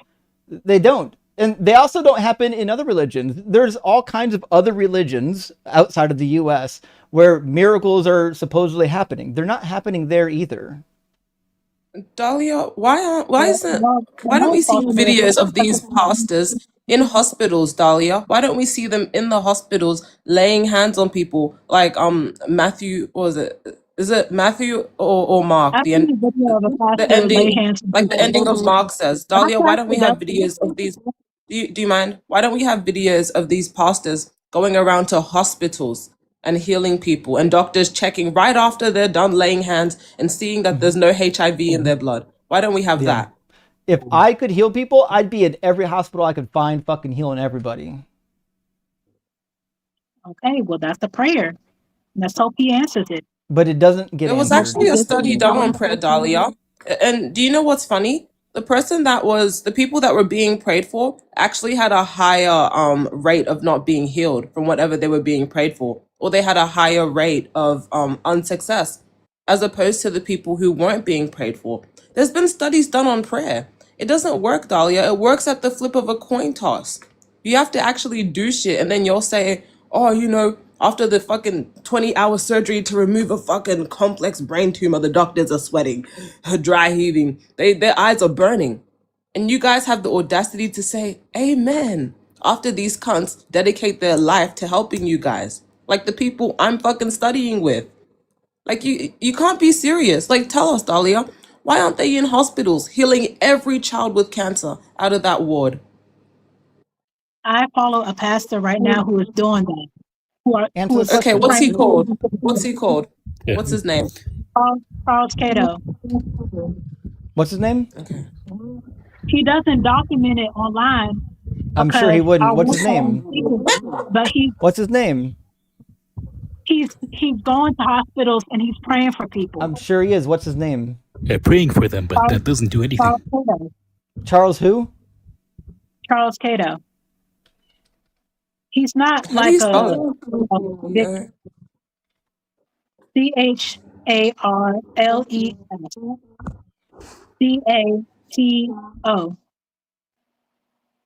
Well, he's not the one that I'm looking at because he's dead. So it must be a different Charles. So it's not that guy. Does he work for a particular church? He preaches at the church. He owns the church that he preaches at. Where can I find his information? It's online. Mount Calvary Where? Baptist Church. Mount Calvary Baptist Church. Okay.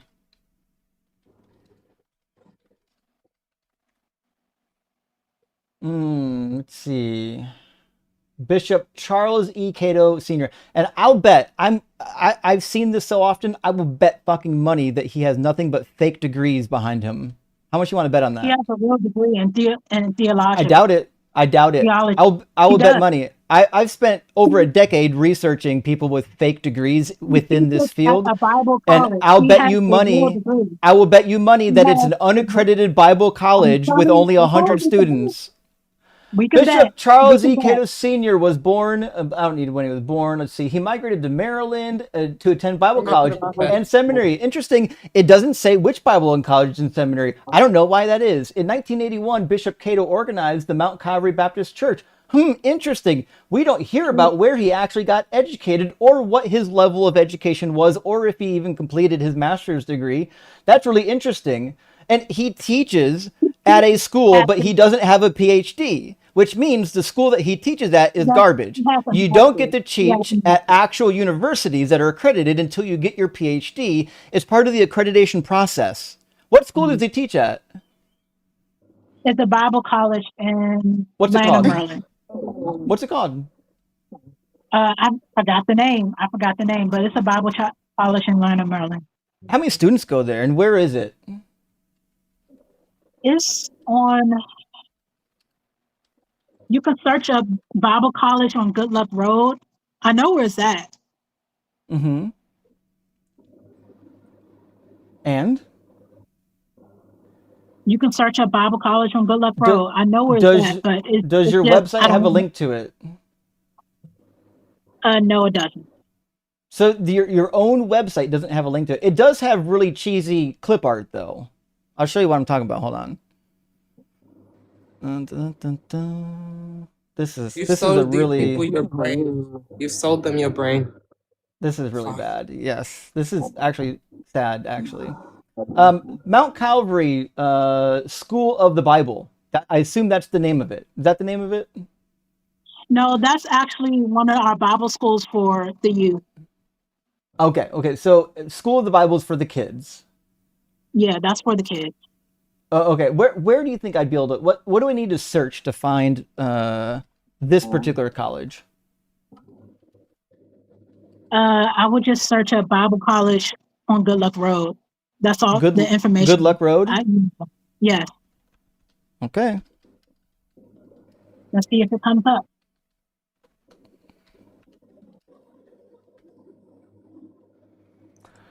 I don't see one.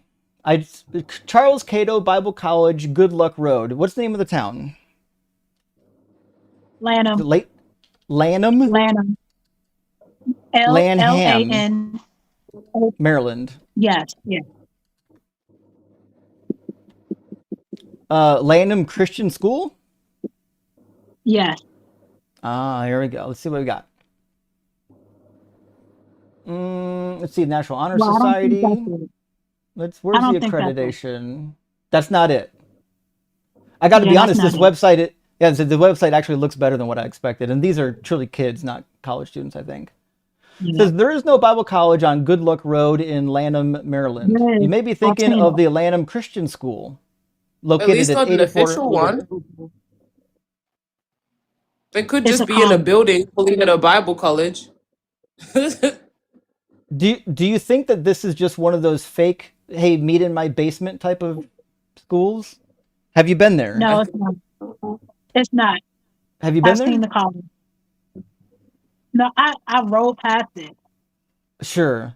So How many buildings are on the campus?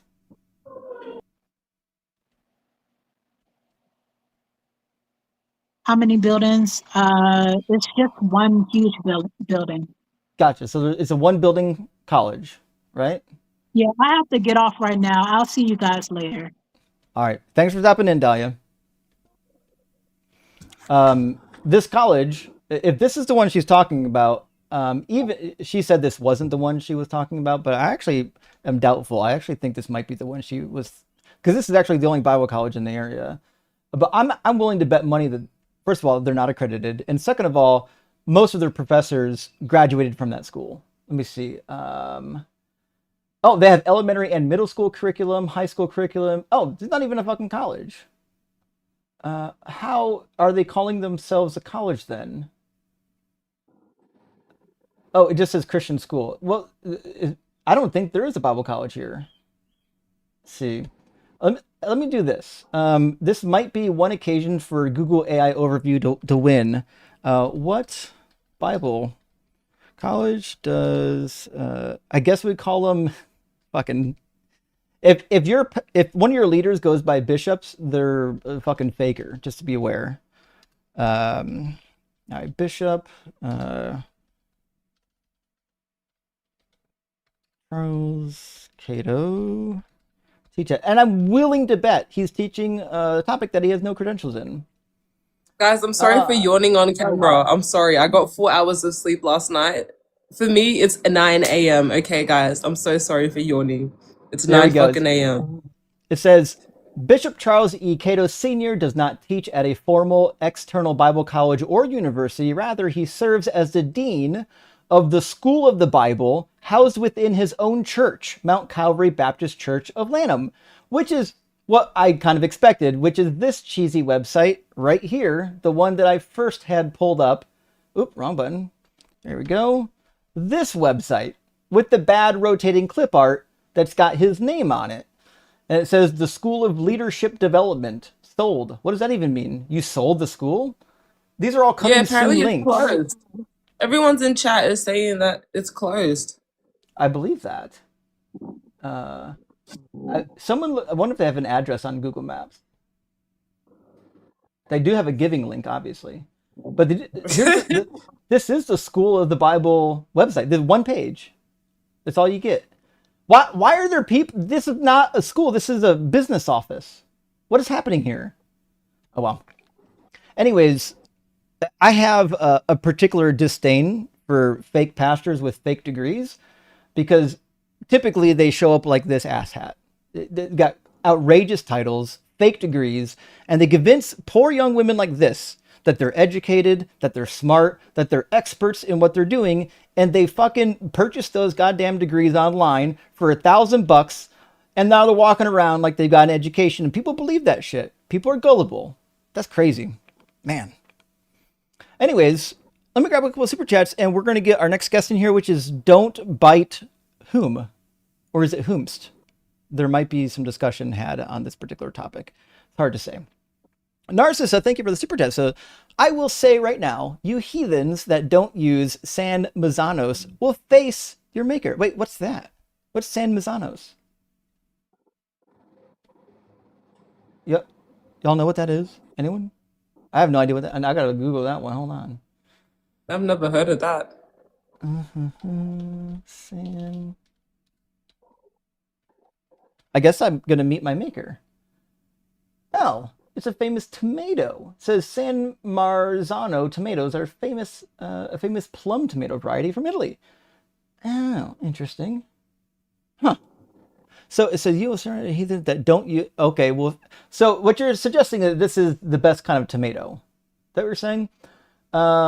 Interesting.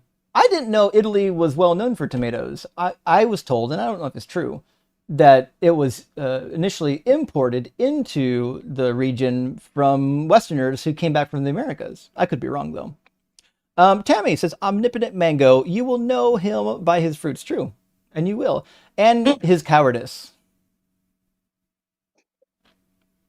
Venus, if I had that guy's ideology, I would run from you too. Because he knew that you were going to cook him, and he couldn't face the fact that he was going to get cooked by a woman. He'd never live it down. The clip would forever be there on the internet. It's true. No escape.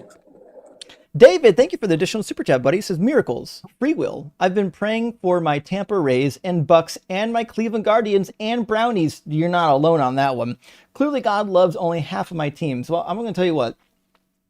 I don't believe in curses, but if they exist, the Browns got it. Although, listen, every year is a new year. We'll see what comes. Ontological Shock, my friend, thank you for the $10 super chat. Greetings, Justin. Is there a known historical time frame in which the first and last of the messianic prophecies were produced in the Tanakh? Thanks. Rock hard for Doug. Cheers for M and Viva la Venus. Fucking A. Viva la Venus. We have to keep that. VLV is a new hashtag. Viva la Venus. I love it. I've heard Vibes of Venus. I've heard that one. This has got to stick. Okay. To answer your question, yes. Amos and Hosea are typically the earliest of the prophets, and they wrote roughly around the 10 years prior to the Assyrian invasion. You could say that it was prior to 10 years. Now, the problem with that is the texts that we have aren't written in the language we would expect for that time period. But based on the internal evidence, it would appear that it was written in that time period, even though we know that they were edited later. The latter prophets, say like Ezekiel, Jeremiah, Zechariah, they were written well after, some parts of them well after the exile. So we're talking like even into the 300s. Now, the most prominent prophecy that Christians think is about Jesus is from the book of Daniel, namely chapter 9. That was being edited still in the middle of the 2nd century. So you got a lineage or a whole trail of prophecies all the way from the theoretically the 8th century all the way down to the 2nd century. The reality is none of them are about Jesus, and all you got to do is read them. There's some in between there. And there's some failed prophecies, which are fun. I've got a list of them on my cheat sheet of the failed prophecies, not just for the Messiah, but for the Old Testament itself. Hey, Dylan, thank you for the super chat, buddy. Good afternoon. I was curious if you knew why the writer of Acts would say at 5:30 and 10:39 Jesus was hung on a tree, especially because he would have been cursed, according to Deuteronomy 21. That is true. Thank you, Rock Hard for Doug, as well, Dylan. So this is where I think language and translation becomes important, right? So when we get to words like wood and tree, a lot of times they're kind of synonymous. So like eitz in Hebrew could be referred to a piece of wood, it could be a log, or it could be a tree. There's lots of ways to use the word. They have a wide semantic range. I can look up the word specifically used by Paul to see what it was and see if it has that kind of a semantic range, because you guys know me, my background is more in the Hebrew Bible than the Greek. So with the Greek, I'd really just have to look it up. But let me grab it real quick. It shouldn't be too hard to find here. All right, so raised up Jesus when yourselves killed and hanged him on a tree. Okay, and the word is zulo. Let me see. Oh, sorry, I didn't share my screen. I apologize. Let me get my screen share proper. We want, which screen is it? I already lost it. Here we go. Do not import the audio. Boom. Okay. Hopefully that's not too blurry. I might have to work on the resolution for the screen import. But for the word right here, Zulu is the noun in question. And from the Thayer's Greek lexicon, it says wood. That which is made of wood, as a beam from which one is suspended, a gibbet, a cross, a log, or a timber, with holes in which the feet, hands, neck of prisoners were inserted and fastened with thongs and fetter or shackle for the feet of a cudgel, stick, or staffordry. So the Thayer's Greek lexicon is giving it a little tighter semantic range. If the proper translation is tree, I would say that's pretty wide out on the semantic range. And it looks like there's three, and then, hold on, I'm sorry, 4, 5, 6. There's 6 instances where it shows up as tree, 4 where it shows up as staves. Oh, another one for tree, another one for tree. Actually, tree seems pretty common. So it does appear I'm sure outside of the Bible as well. I can check for that some other time. But nevertheless, that seems to be the case. Let me see. It does show up. Let's see. Also in oh shit, a lot of Greek texts. Where's the medical text? Let's see. Well, actually, a lexicon. Oh, this would take too long to search, so I thought it might highlight it. Anyways, so to answer your question, sorry, that was long-winded. Words have a semantic range, and it looks like this one has a wide enough semantic range that it can account for a tree and for a stave or a piece of wood or a cross. Atlas, thank you for the $10 super chat. Great to see Venus again. Absolutely. And remember, we've got a support link for Venus. We're almost to my internal goal that I decided in my heart. We just need a little bit more friends to get to the goal. Go to the description of the video. Help Venus out if you can help, and it would be greatly appreciated. Too bad she wasn't as insufferable to bang as Sarah was the other night. I know. There was a guy last night that crashed out hard on Sarah, and she was being perfectly pleasant. What on earth? Yeah, it was pretty crazy to watch. Justin, you've got to tell me what to buy. Like, you've got to tell me what computer to get. Because I don't know what I'm supposed to I don't know what I'm supposed to get. So you have to tell me the Oh, not a problem. I'll definitely help you out. Yeah, no, don't worry about that. YZ says, next time someone brings up intelligent design, ask them why we need toilet paper. Oh, fair. That's actually a really good point. The oversight. Like, if you can remember, God is really obsessed with cleanliness, right? So like the oversight in the fact that like we have to engage with the uncleanliness pretty routinely is a little bit wild, I would think. So that's a very, very good point. I've never thought about that. Doesn't seem like a good design if I was gonna, put a label on it. Okay. And Narcissa with another super chat says, come on, Dahlia is brainless. Look at that blank expression. She was not given an actual ability to discern any truth. Dahlia is the future of the USA. And unfortunately, I don't know if she's as brainless or if she's just brainwashed. And it could happen to anyone. Dr. Joe probably knows. Thank you for the super chat. Dahlia's God says, never mind those hungry kids. I'll send savior missionaries to convert them. Yeah. But will they still die of starvation? That's what we need to know. Now, of course, Dahlia would say, well, it's okay. They'll go to heaven, which is even better. Okay, then what the fuck's the point of healing them while they're here? Just let them die. Be gone. Be done with it. Exactly. Lord Julio, good to see you, says, why didn't he heal himself 3 months ago instead of going to the hospital? Yes. The real miracle, I think, would just be not getting fucking sick ever in the first place. Then you wouldn't need any of these goofy-ass miracles. But nevertheless, oh, he's crying in the comments over you, Venus. Omnipotent Mango, why did you have to say I have cowardice? I agree with you on pretty much all I have heard you speak on. I just wanted to ask some things I didn't want your expertise on and didn't know this wasn't the place. What, Mango, we weren't talking about. You were talking about Bang. Did someone say Mango? I didn't hear Mango. What was I talking about Bang? Mango, we weren't talking about you. In fact, I didn't even write you down in the notes. You're not even considered opposition, buddy. No. We're talking about Mango or Bang, who came in here and was disrespecting Venus, not you. No. We would never disrespect somebody who didn't deserve it. If you felt that way, I'm sorry. I might have misspoke. Maybe I did misspeak. I hope I didn't. But if I did, if I said Mango. If I did say Mango, I apologize. I didn't mean to do that. Let me get Don't Bite up in here. Oh, I probably did misspeak. It does happen sometimes. When you have as many words coming out of your mouth as mine, eventually something's going to be wrong. Don't Bite Me. It sounds like you might have a fan on. Is there a possibility you can turn it off during the conversation? Yeah, give me one moment. You have to give me a second. Oh, am I echo? No, it's not the echo. You're coming in really loud. I got control over the volume, though. Don't worry. I was about to say because I do not know. Hold on. Let me get up and do my fan. Actually, I thought I had control over the volume. It's not voluming very well. Let me go to my soundboard.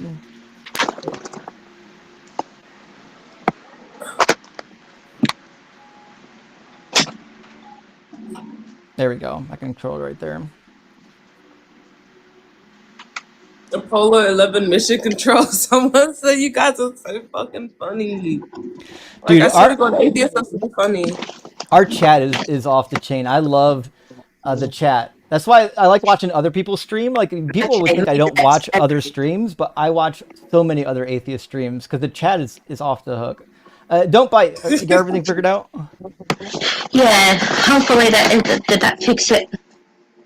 It's better. Gosh, But excuse me. can you get away from your phone though? You're really close to your phone and it's super loud, and I don't even know if I can filter this properly. Holy smokes! Hold on. Let me see if. Oh, I know what's wrong. Maybe. No. Oh dear God. I am so sorry. It's okay. Let's see. I'm gonna turn it way down. Let me see if that helps. Is she quieter now? Say something for us. Don't bite. Hi. Okay, the volume Yeah. does work. I just had to turn it way down. Can you guys still hear the guest? Yeah, she sounds good. Tell us, chat, because it sounds different when you're on the panel. I don't know. Yeah. And plus, I'm wearing these big headphones, so it's way louder for me probably than those of you who are just listening on TV. Let's see if chat responds here.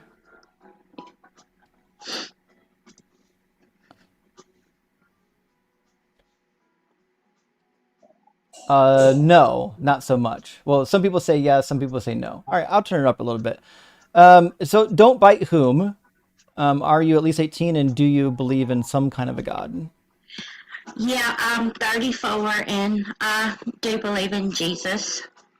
Sure. And why do you believe in Jesus? What's a good reason to believe in Jesus?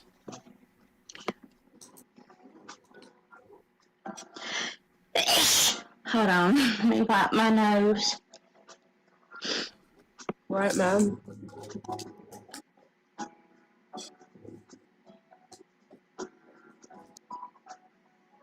Where's that music coming from?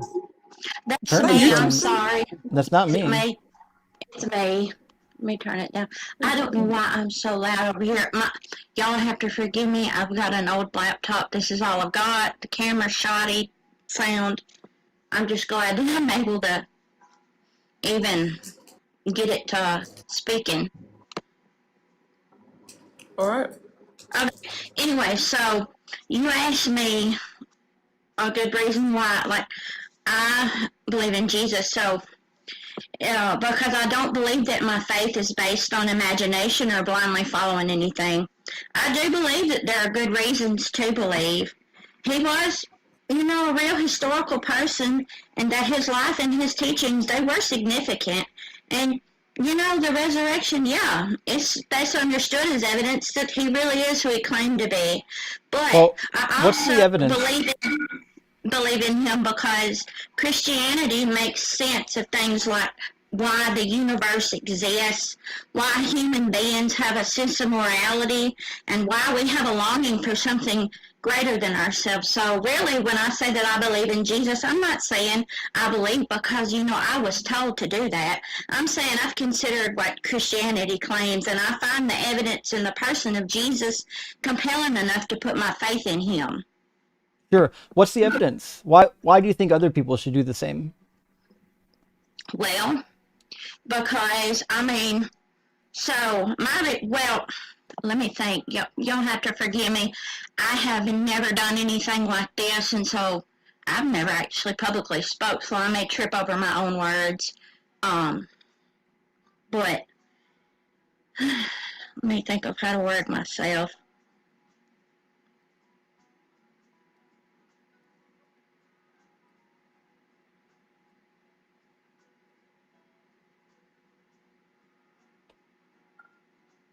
Take your time.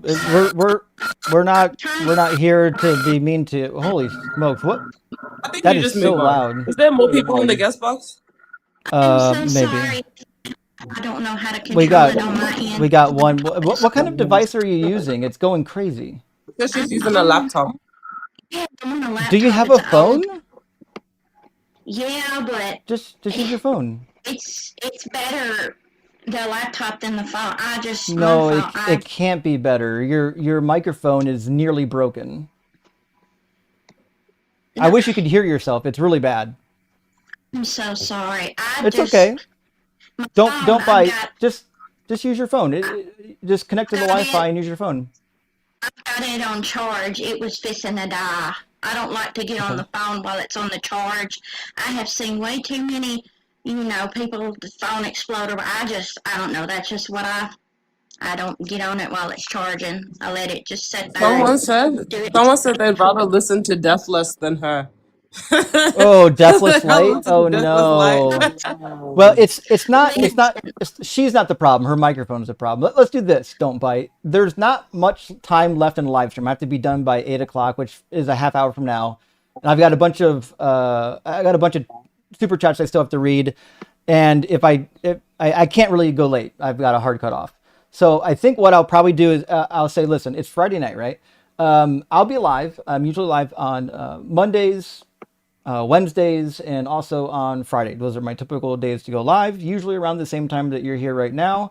Find me on any one of those days. I'm more than happy to talk to you. You sound like a sweet person, but you do need something better than that laptop. That laptop's not going to do. Let me see if I can. How's that? Either that or you just need to step back from it. Is that better or is that worse? That's better. Okay, all right. I just disconnected the microphone altogether. Let's just got an echo. Yeah, let's just get over with it. Oh no. Hold on. I can do this. Wait a minute. Let me see. Hardware, microphone. How's that? It's working good enough. Just be careful not to move around too much. Okay. So yeah, you would ask me about what did you ask me again? I'm sorry. Well, what's the evidence for Jesus being who he said he was?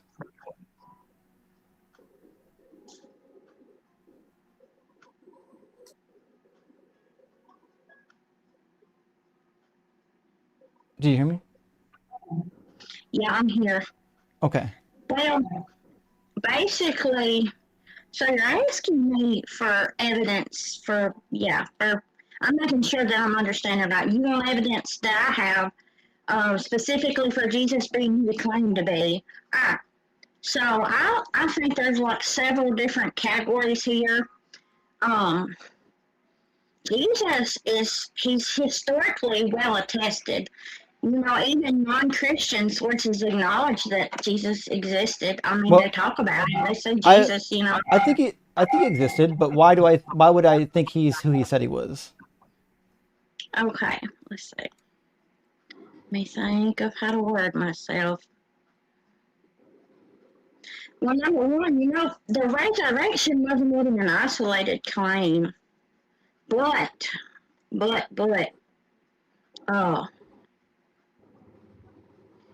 I think also, I don't know, prophecy is a really good line of evidence, but just in my opinion, at the end of the day, people. I think the prophecy is the worst evidence, to be fair. People, at the end of the day, people can do what they want to do, but, why not? If it makes you feel good, if it provides you with a comfort, or what have you and whatnot. I mean, I can tell you till I'm blue in the face that Jesus is Lord, but I've done my part. If I tell you that, ball is in your court. If you choose not to do with it, you know what? But it's not believable. It's your own fault, So the problem is that the claims that Jesus make aren't believable and they're demonstrably false. So it's not like I chose to not believe in Jesus. I just don't believe in Jesus because the evidence stands against it, right? Like I can't choose to believe in something that I know is false. And, my question would be, how do you know that it's false? Were you there? I wasn't there either, but I choose to believe. Words in the book. The words in the book are false. Well, let me think of how I want to word myself. Y'all have to excuse me. My brain goes in so many different ways. Sure. I gotta word myself. So you have, well, let me think.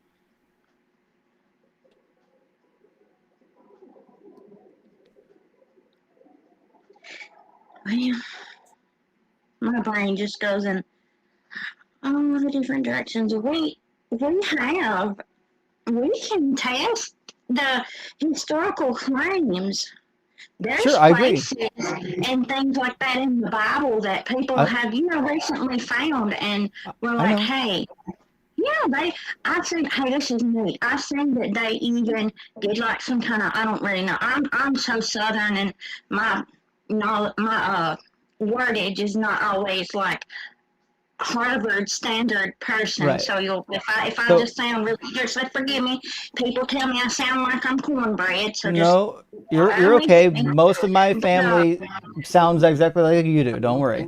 So the thing But that I had the seen problem with this idea that there are parts in the Bible that really exist, like towns in the Bible really exist, people in the Bible, some of them really exist. I believe all that. The problem is that that doesn't mean that the book is true in the other claims. So, for example, in the Quran, most of those cities and places and people, like, they actually existed. But that doesn't mean that Muhammad received revelation from Gabriel in a cave. No, Muhammad was a pervert anyways. But I agree. But the problem is, like, saying that a book got something right, like it named a city that actually existed, doesn't validate the mythological claims. But that's my point. Well, and I would argue that, like, see, I had recently seen, and honestly, if I was outside looking in, I would say, hey, that's really weird. That's kind of creepy. But I had seen it recently. They did some kind of, I don't know the verbiage, it's some kind of x-ray of the land. However they do that, they can look through multiple layers of the dirt. And they had found what they say that it's the ark. It's not. What they say, this big boat structure thing. Oh boy. I like to think so because it says in the Bible it's gopher wood, but I'm not sure that Gopher I'm wood's not a seeing real type of wood. Well, it could have been though. How do we not know it's not like just something that's extinct? So you're referring to the supposed boat that Ron Wyatt claimed he found. It's been investigated by many geologists, and they've all said the same thing. It's just a natural rock flow, and there's others in the region that are similar to it. The scans did not reveal any wood. It did not reveal any metal rivets. Didn't reveal any ribbings in the boat. And the Turkish government would love for it to be Noah's Ark. They believe in Noah's Ark, just like the Christians. And their reports are saying, no, it's not the Ark. So there's no good reason to believe that Ron White is telling the truth because he's a known fraudster. I didn't even know it was Ron White. I just had seen something on the television, and I was like, "Oh, that's cool." I don't really much care for a lot of those people that you had shown, especially people like Peter Popoff. They just set a bad example on us. All of these people that did. I don't believe that there's a single person that is alive, living, that can touch somebody like that Peter Popoff man and make somebody be healed through Jesus. That's not how it works. In my mind, that is not how that works. I just don't. I don't know. Plus, earlier, I have to say something because I have ADHD. My brain, I've got to.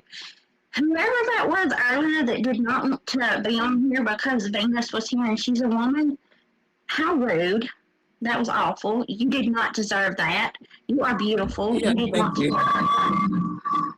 Anyways, I had to say that before that left my brain. I have ADHD, so It's I'm okay, but I mean, it's because of this religion, ma'am. It's because of the religions that sow misogynistic thinking into the minds of young men. And I'm sorry, but Christianity is one of them. I feel like it could be if you get it from the wrong source. Some Christians out there, they do not live the life exactly right. And so they just come at somebody and they're like, "You're gonna believe because I'm saying it." Like that's not who I am. I give you the option whether or not you want to or not. This is just me. This is how I believe. And I think it's true. At the end of the day, I mean, it's not going to hurt if it ends up not being correct. At least at the end of the day, I was doing something good that wasn't hurting someone. Well, Which is you what you the might be goal trying to do is something to good, hurt but the people. religion overall does horrible things. In fact, the highest ranking location in the United States where a child will be sexually assaulted is in a church. The vast majority of them by deacons and leaders within the church. The next most prevalent place is you're 3 times less. So the church is a dangerous place, and it has been throughout history. They were murdering Jews, forcefully baptizing them. Even Martin Luther. We think of Martin Luther as not one of those bad Catholics. He advocated for confiscating all of the property of the Jews, burning down their temples, and forcing them into ghettos. The Christian the Christian movement by and large has done horrible evils, and while it may have done some good stuff, none of that good stuff is going to counteract the horrific stuff that it's done. And that is just some of the people. Not every single church is like that. Plus, I don't jive with Catholicism, but I can't say it. Catholic Church. Basically, I don't jive with that. I don't believe that you have to go through somebody to get to Jesus. You can just say right now, "Hey, Jesus," and you be talking to him. So I'm not worried about the Catholic Church or whatever. That's not even they got some wackadoodle views But themselves with I the wasn't Pope talking and about everything. They just the worship Catholic the Pope Church. or whatever, and I don't really get into that. Martin Luther wasn't Catholic. That's why I brought him up, because I assumed you weren't Catholic. So here's the I'm deal. not. I thought he was Catholic. No, he started out Catholic and then he Jewish, broke off wasn't from the Catholic Church. That's why he nailed the theses to the door of the church in Wittenberg. But listen, I'm running out of time, unfortunately. I have to finish reading these super chats and end my live stream. I'm on a strict schedule, so I can't talk any further. My deepest apologies. But coming back another night on a Wednesday, Monday, or Friday, and I'm more than happy to pick this conversation back up. I'll say one thing. I'm going to leave you with this, and then we'll be good. At the end of the day, I can't force you to believe in God and Jesus, and I'm not asking you to just because I do, but I think it's reasonable to dismiss God as imaginary without actually examining the evidence. The universe exists, consciousness exists, objective morality rises question. No, there's no objective morality. Person, he made Listen, extraordinary none of these are reasonable. None of these are reasonable things to defend the mythology. We don't believe in objective morals. There's no good reason to believe in them. Me, but saying God is I would more than happily prove to you why your specific God is imaginary, which is what's on my board. It says your God is imaginary. But we're out of time. You got to come back at another date, okay? Well, she was interesting at least. But very brainwashed. Okay. Like, what the fuck is going on? Talking about the fucking ark found in Turkey. Like, girl, I thought she was a troll because she was like, "I'm so southern." This and Dude, that. And buckwheat, I thought so. cowboy. My first instinct was, "Oh, this got to be a troll," but never. It's hard to tell sometimes. But friends, I'm going to read some super chats, and then we are going to, we're going to cut it off. But I'll be live again on Monday. There'll be lots of other people live tonight. Hottie with a body. Oh, fuck. All right. Thank you for this live today. Had to euthanize, oh no, my fur baby yesterday. And I'm living with my uber Christian sis who's withholding her kids from me because I'm an atheist. That's fucking crazy. That's crazy shit. Well, there you go. Christianity is not benign. They do evil things for the silliest reasons. But I'm really sorry to hear that. About not getting to see your nieces and niece and nephews, and also for your fur baby. That's horrific. I still remember. Yeah, the last two that I had put down was rough. Jay Penitary says, can loser name just state what he thinks would happen if two atoms touched instead of asking the same dumb question a million times? What a weirdo. True. I think the problem is he knew that if he laid the argument out from the beginning, we would just know it already and crush it. So he wanted to step it through, slow talk it, and try to make us to like concede to something somewhere. Guitar Secular, good to see you, buddy. Says, after 40 hours of labor, oh shit. Welcome in my third grandbaby here. Thank Doug for science medical doctors. Rock hard for Doug. Hell yeah. Rock hard for a successful labor. 48 hours is crazy long, but I'm glad that she got through it. My goodness. I hope you're enjoying the baby. I know a lot of people get really stressed out during the first 6 months, that little baby phase. I love it though. But then again, I didn't have to breastfeed, so. Cameron says, I do love my Friday nights more than before. I'm sorry. Do I love my Friday nights more than before? Yes, because of Just in Time. Rock hard for Doug. Thank you for all you do, sir. Cameron, thank you, my friend, for being here consistently and supporting the show. I super appreciate it. And Daniel De La Noche also here tonight. Even a vast majority of Christians know that the arm of the Lord is his strength and deliverance. Yeah, it's a pretty, I should have just taken him to the dictionary, like the Christian dictionary. But my feeling was he wouldn't have cared. He already did mention that he has a niche interpretation, but his interpretation was based on, I want it to be Jesus. Also from Jay Penitary, newest deity in the Justinian pantheon is obviously the arm of the Lord. A literal arm, sort of like thing, but with a humerus. The arm of the Lord.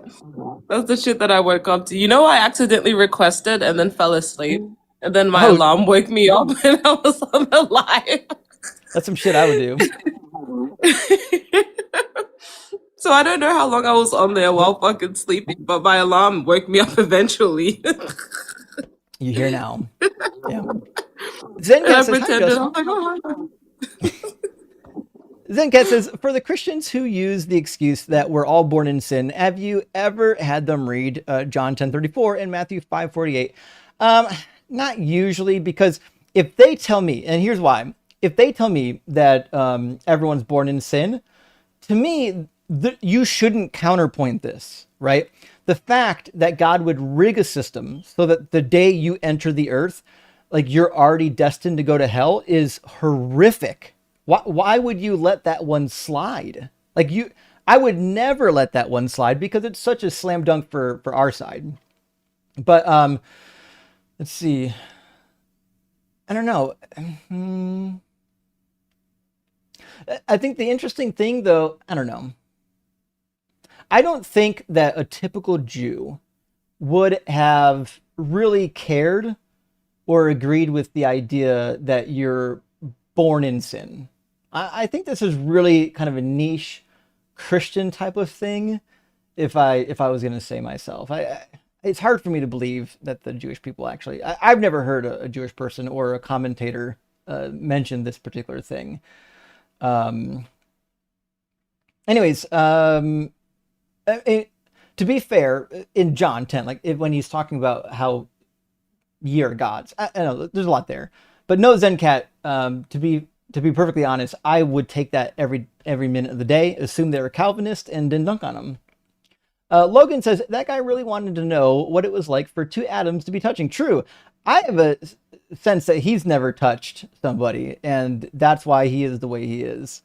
Bojang says, I don't know where cars come from, but I've seen apples grow on trees, so that must mean cars grow on trees too.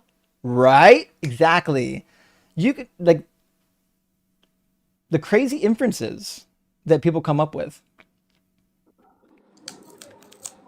Hey, Evil Banana, good to see you. It says, I love Venus. She's the bullshit detector that helps the mask slip sooner rather than later. It's true, actually. Very true. Did not fuck around. Shirley says, what is it with guys that can't deal with Venus? Look, a lot of people can't deal with Venus because she's a baddie. Venus is gonna fuck you up. Exactly. Cluck the tea. God Eating Penguin says, I love how Venus just cuts straight through the BS. Then what was he doing at the doctor's? Both the obvious question and hilarious at the same time. It's so true. Like he's not getting treatment. He just goes there to get told that he's healed for something they don't even know he has. He went there and got diagnosed and then decided I'm not going to go back. Sure. But he did go back to get rechecked. Oh, no, you know how it works? She said that you can see it. So I reckon he looked at his nuts and he was like, I've totally got He went to the church like, I totally got HIV. Yeah, testy And cancer, then he yeah. went to the doctors and the doctors were like, no, you don't have HIV. Maybe you just have crabs or something. And he's like, I'm fucking healed. He went and showed everyone the test. I'm HIV negative. She was not thinking through anything she said. From Game Guy, good to see it. Says, sounds like dude was trying to get out of wearing a rubber. Hope Dahlia got tested. Oh. Yeah, I actually do. I hope that she's okay, to be fair. Somebody who is that, like, brainwashed and is willing to believe that level of stuff, it is concerning. Like, she's the type of person that would be taken advantage of, unfortunately.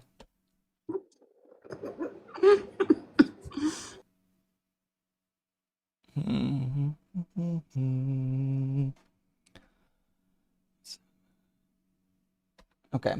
Let's see. Next super chat is from David.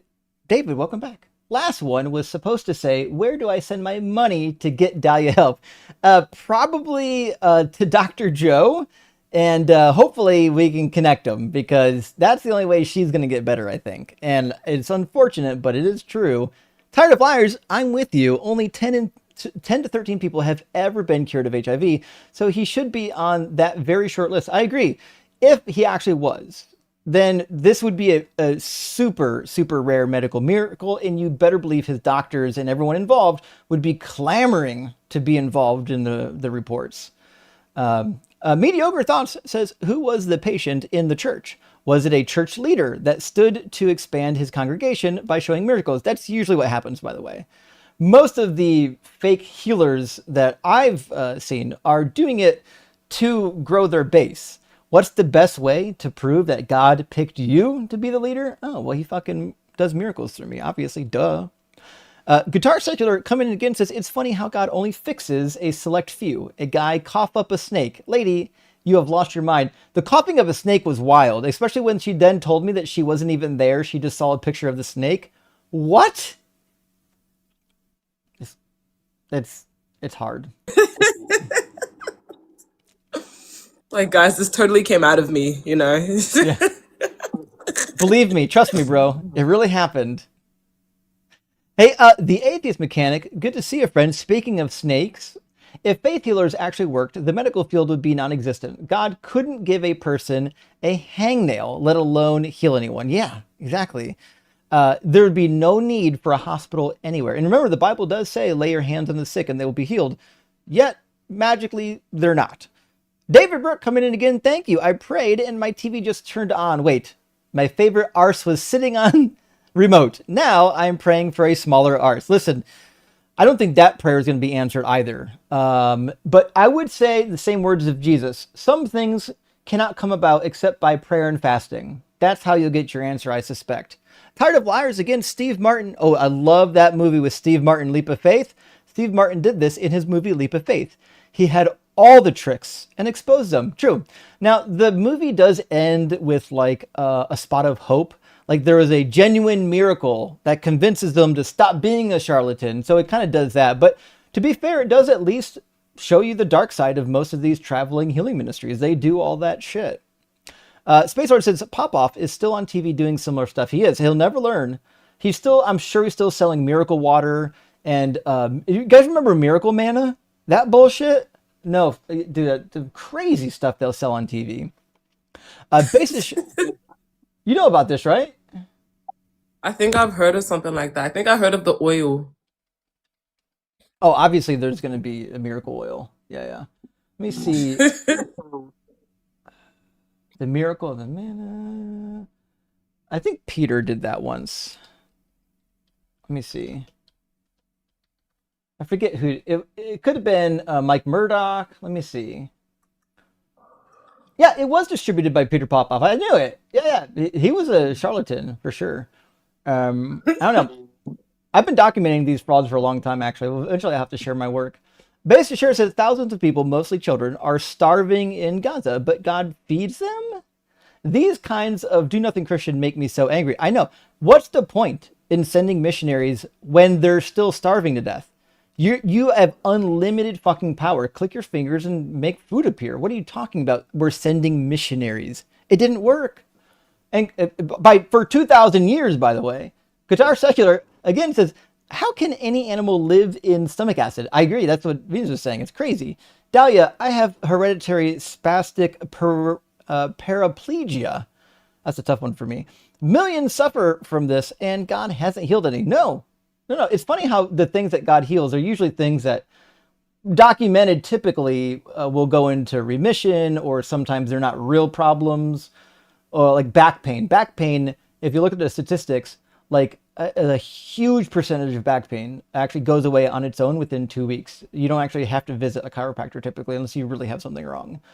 Game Guy says, I found a World Mission International Bible College in the town Dahlia was talking about. Don't know if that's the one she's talking about. Maybe. Let me check it out.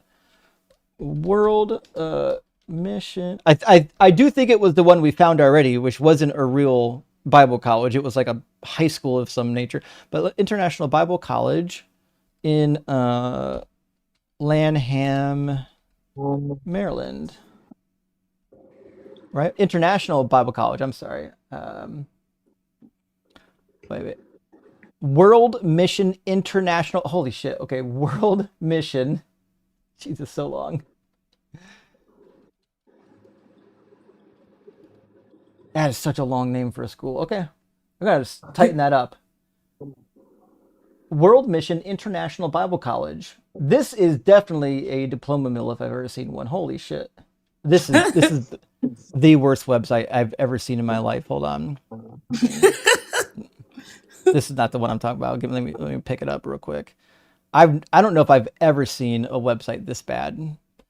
All right, I'm gonna have to even change the screen perspective to see if I can fit it. Okay, so what you're seeing right now is not my visual cutting the words off. This is the website.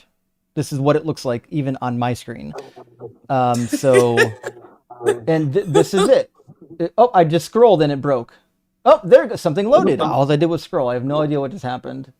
Apparently you can get a master's degree over here. Learn more. You can make a better fucking website on Wix, bro. I know. Holy shit. Okay.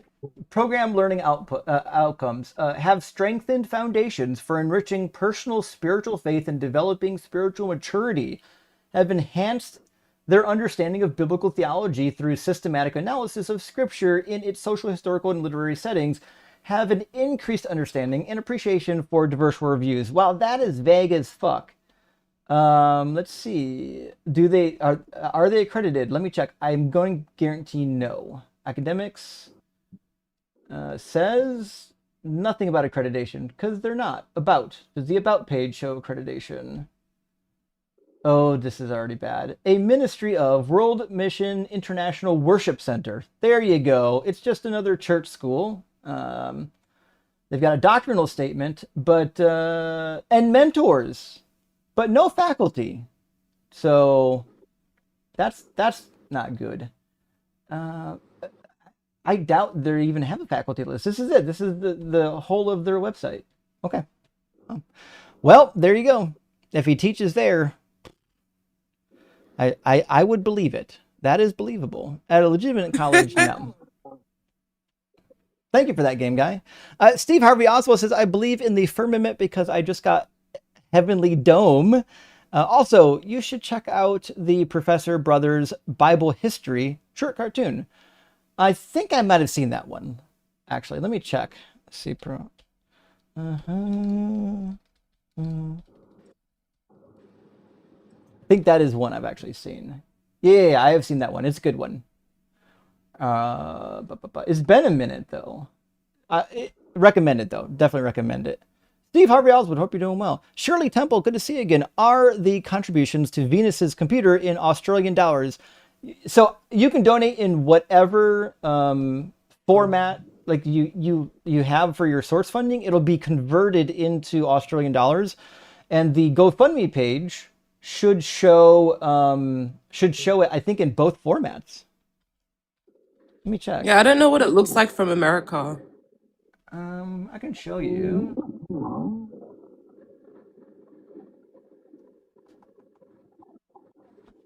I'm gonna actually log into Studio to find the link because I've already got too many GoFundMe links hanging out in my history.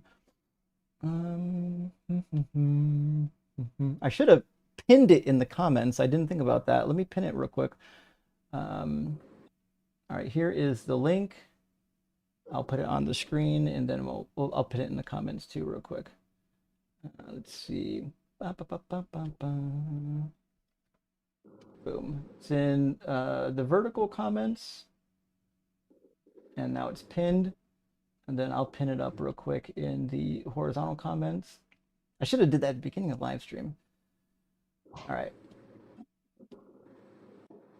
But I saw what it was at when we came in, when we first got here. So I know, I think I have a general idea of where it'll be. Let's see what we got here. Yeah, pin, cool. All right, and then, oh shit! Oh, we're so close. We're like $300 Aussie dollars away, guys. I think we got to make it happen. We're so Let's make close. it happen, guys. So we Friends, can we're put it so to rest. close. I can get this bloody computer. Yeah, and I know people are going to see this number and like, this is a lot of money for a computer. It's actually not. Right now, I don't know if people know, we are in the middle of a crazy RAM crisis. Computer prices are literally doubled right now. Some of them tripled. The computer I bought last year is now on used market is triple the price I bought it for. That's how bad computers are right now. You can't just go to the store and get one anymore. It's really, really bad. The ones you're going to get in store are absolute shit right now with like 5 gigabytes. Computers on the Barbie. Everyone, Yeah. could someone mute Happy Humanist? So surely that's where you want to visit the link. But please, I think we can hit our goal. Ryan says my ears are bleeding. Please drop her. You know what? I did finally figure out how far to move the volume slider. I might have to adjust the algorithm on the volume slider to act more at the opposite end, though.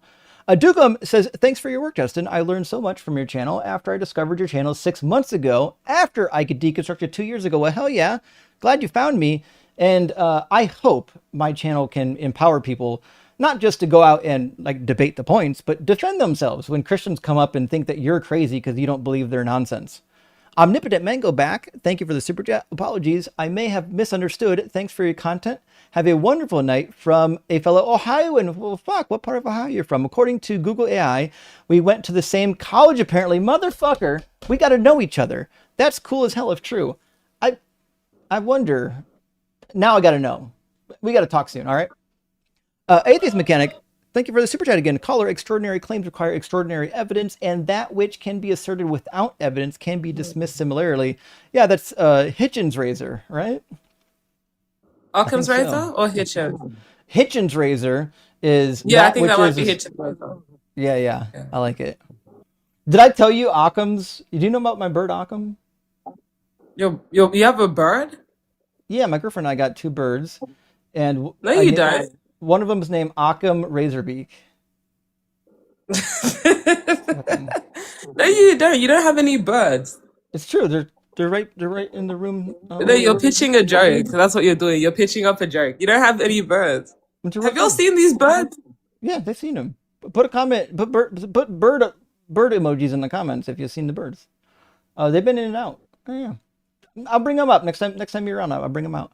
Jeebus Fish says, having to shit is the only way the Browns will make it to a Super Bowl. I know. In fact, here in Ohio, when we go to take a shit, we'll say, I'm going to take the Browns to the Super Bowl. We literally say that. That's how bad it is. Sorry, not sorry. You don't have to be sorry. It's true. Truth hurts sometimes. No insult to the prophet of Doug. Always rock harder for Doug. And Justin's fucking rock. Well, Jeebus, do not worry about it. And beautiful German Shepherd. So, a German Shepherd. In his PSP, yeah. If you have an animal in your PFP, I'm going to notice it, friends. You guys know I love animals. Mike says, agreed. Catholicans are the worst. Herbie, my friend, great to see you. Thank you for the super chat. In response to Dahlia, there was a documentary on BBC TV a few months ago about TB Joshua. Yeah, he was fucking rough.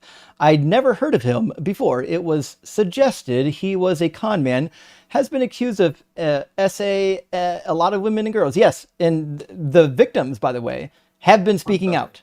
Like there are testimonies you can go see right now on the YouTube. He's insane. And Pastor Jerry Easy as well. They're all insane. Like rapists and like fucking frauds. They're all of them. There's a reason why this is the case.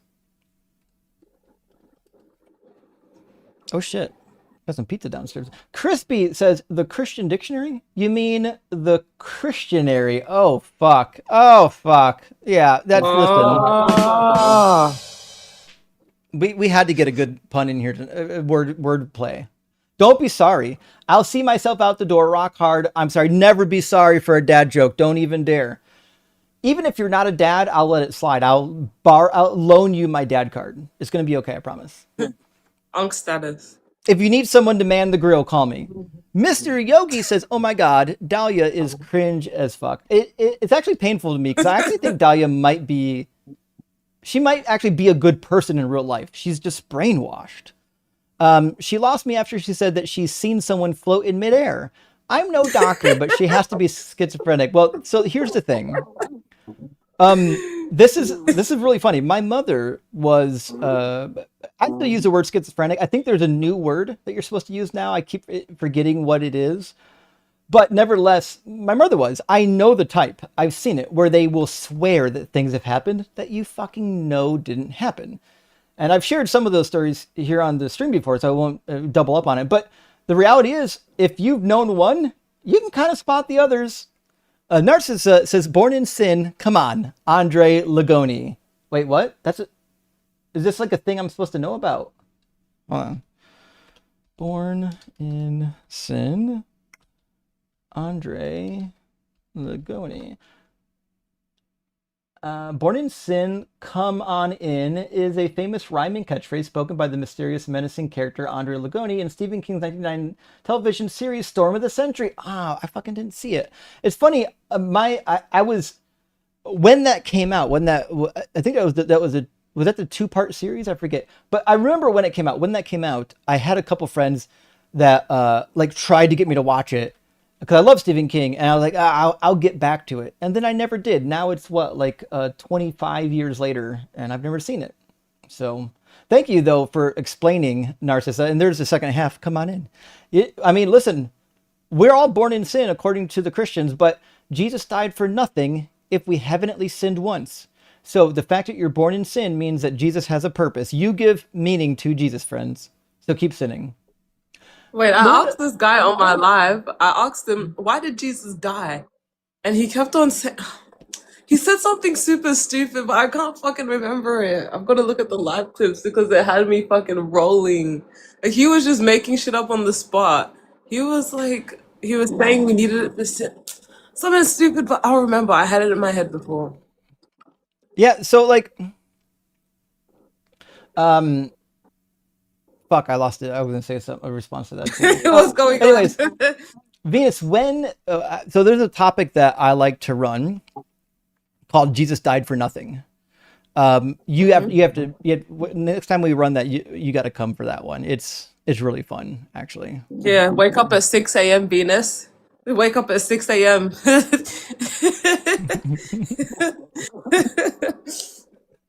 I'll try my best. Sometimes I just don't end up sleeping the entire night. But I only did that once. I only did that once for one fundraiser. I'm not. I think it was the first one. I just Venus, didn't end up sleeping because I was like so worried about waking up on time and Venus, disappointing everyone. You're about to enter your bachelor's degree in biomedical sciences. I hate to tell you, but you're not going to sleep for a while. So I know. Listen, I know how it goes. Like, At some point, my brain just says we've had enough, and the most I can do is copy notes, like just Right. subconsciously. Like you're just like not even actually like understanding what you're writing. You're just writing it. Melinda, thank you for No, but I the need super help. chat. What's that? I need help with our studio when we get the computer because I have no Our clue how studio. to use it. Yeah. It makes zero sense. Like I was watching the videos to try and like take notes on how to use our studio, but it doesn't make any sense at all. I was actually just looking at this software. I don't know. I guess it's probably been it's been like almost 3 years now that I think about it. It feels like it was yesterday. I've seen it. I've seen it work. But I don't remember much about it. I do know it's fucking expensive. Is the school gonna pay for it? Because if you have to pay for it, it's like $1,000, isn't it? No, we get it for free. We get it for Oh, thank free. God. But you do have to like have your own device. Okay. Yeah. I got 4 more super chats. I got to run. I'm past my time. Colby, thank you for joining our super chat. Hey, Justin. I'm a collaborator on the Mormon Stories podcast, and we'd love to discuss a project with you. I've sent you an email, but is there a better way for us to reach you about a potential collaboration? I'm going to tell you something. Email is the best way to reach me. It's just that summer times are really, really bad for me because I've got a lot going on. And also, my son's out of school, and I want to fucking maximize my time with my son. However, Colby, I will write a note real quick and check my email looking specifically for one from you. I would love to collaborate. I love interfacing with other people in the community. Especially people who had a different background than mine to hear about their stories. Because honestly, my background wasn't really, it wasn't traumatizing for me. I actually enjoyed my time as a Christian. It's just that, it fucking wasn't true. Anyways, I'll get back with you ASAP, Colby. Thank you for letting me know. Honestly, outside of email, if you really need to get a hold of me, this is probably the easiest way. Just throw me a super chat and let me know what's up. Omnipotent Mango says, can I hit you up on Discord? It would be base as fuck if we happen to know each other or have mutuals, Lamau. Yeah, Omni. Good luck. Hit me up. I've got about 400 messages in backlog, but now that I know it's critical, I'll dive in and look specifically for your message. To everyone that's in that backlog, I apologize. I am one man, and I'm really busy. I'm doing the best I can. Oh shit. Brian says, if you see Kenneth Copeland's eyes and smile, you'll know souls are real because he must obviously eat his supply from his local orphanage. That guy, if demons existed, that would be the only proof, is that dude's face. It's really bad. What's wrong with him? Why does he have like that fucking stare? Why does... He's just like Skeletor. Adam says, do you like Tibet or do you think gambling is wrong? Sorry, I actually don't know what Tibet is. You mean like the location? It's a place. It's a fucking pun. Oh, do you like Tibet? Oh, fuck. You know what? Shame on me for not... I knew that one, Justin. I can't believe this. And I barely ever know them. That's on me. I'm ashamed, actually. Damn. I'm hanging my head at this point. Adam, great fucking joke. Amazing joke, actually. Listen, friends, I've got to run. I'm 12 minutes over. Venus, thank you so much for joining me. Friends, we are so fucking close to hitting the goal that I put in my heart. We need like $240 more. Let's make it happen. If you're watching this on replay, go to the site, friends. Contribute. It would mean a lot. There's a lot of us that remember that experience of being young. If you didn't come from money, getting yourself through college is a fucking nightmare. And nobody in my family went to college. I didn't come from any money. I was the youngest of 8 kids. No one in my family went to uni either. I just fucking had to figure that shit out on my own. I was broke. I was borrowing everything I had. It was a nightmare. So it's a hard time. Please help out. Anyways, friends, I love you. We'll see you again please on Monday. tell me what computer to get. Justin, as soon as you can, please tell me what Have a computer beautiful to day, get. Justin. I sure will. Yeah. Ems, thanks for joining me. Venus, I'll write down some notes and send them to you. All right. Bye, Ems. It was nice to talk to you. Bye, I only got friends. to say hi to him. Bye, everyone. Thank you guys so much. Thank you, YouTube. Thank you guys so much. I don't do YouTube streams, but you might see me once I get this computer. I'll definitely be doing a stream there. So I love you guys so much. I appreciate all of your help. I send personal thank you notes on GoFundMe, but you're more than welcome to message me on YouTube if that works, or message me on TikTok if you want my PayPal, or if you just want to talk to me. Like, I only have Christians in my DMs. Like, it'd be nice if other people tried to say hi. But bye, guys, and bye, Justin. Thank you Bye, so Venus. much, W. Justin, the deconstruction king. Thanks for joining me. You're awesome. Bye. Fucking Venus is so much fun.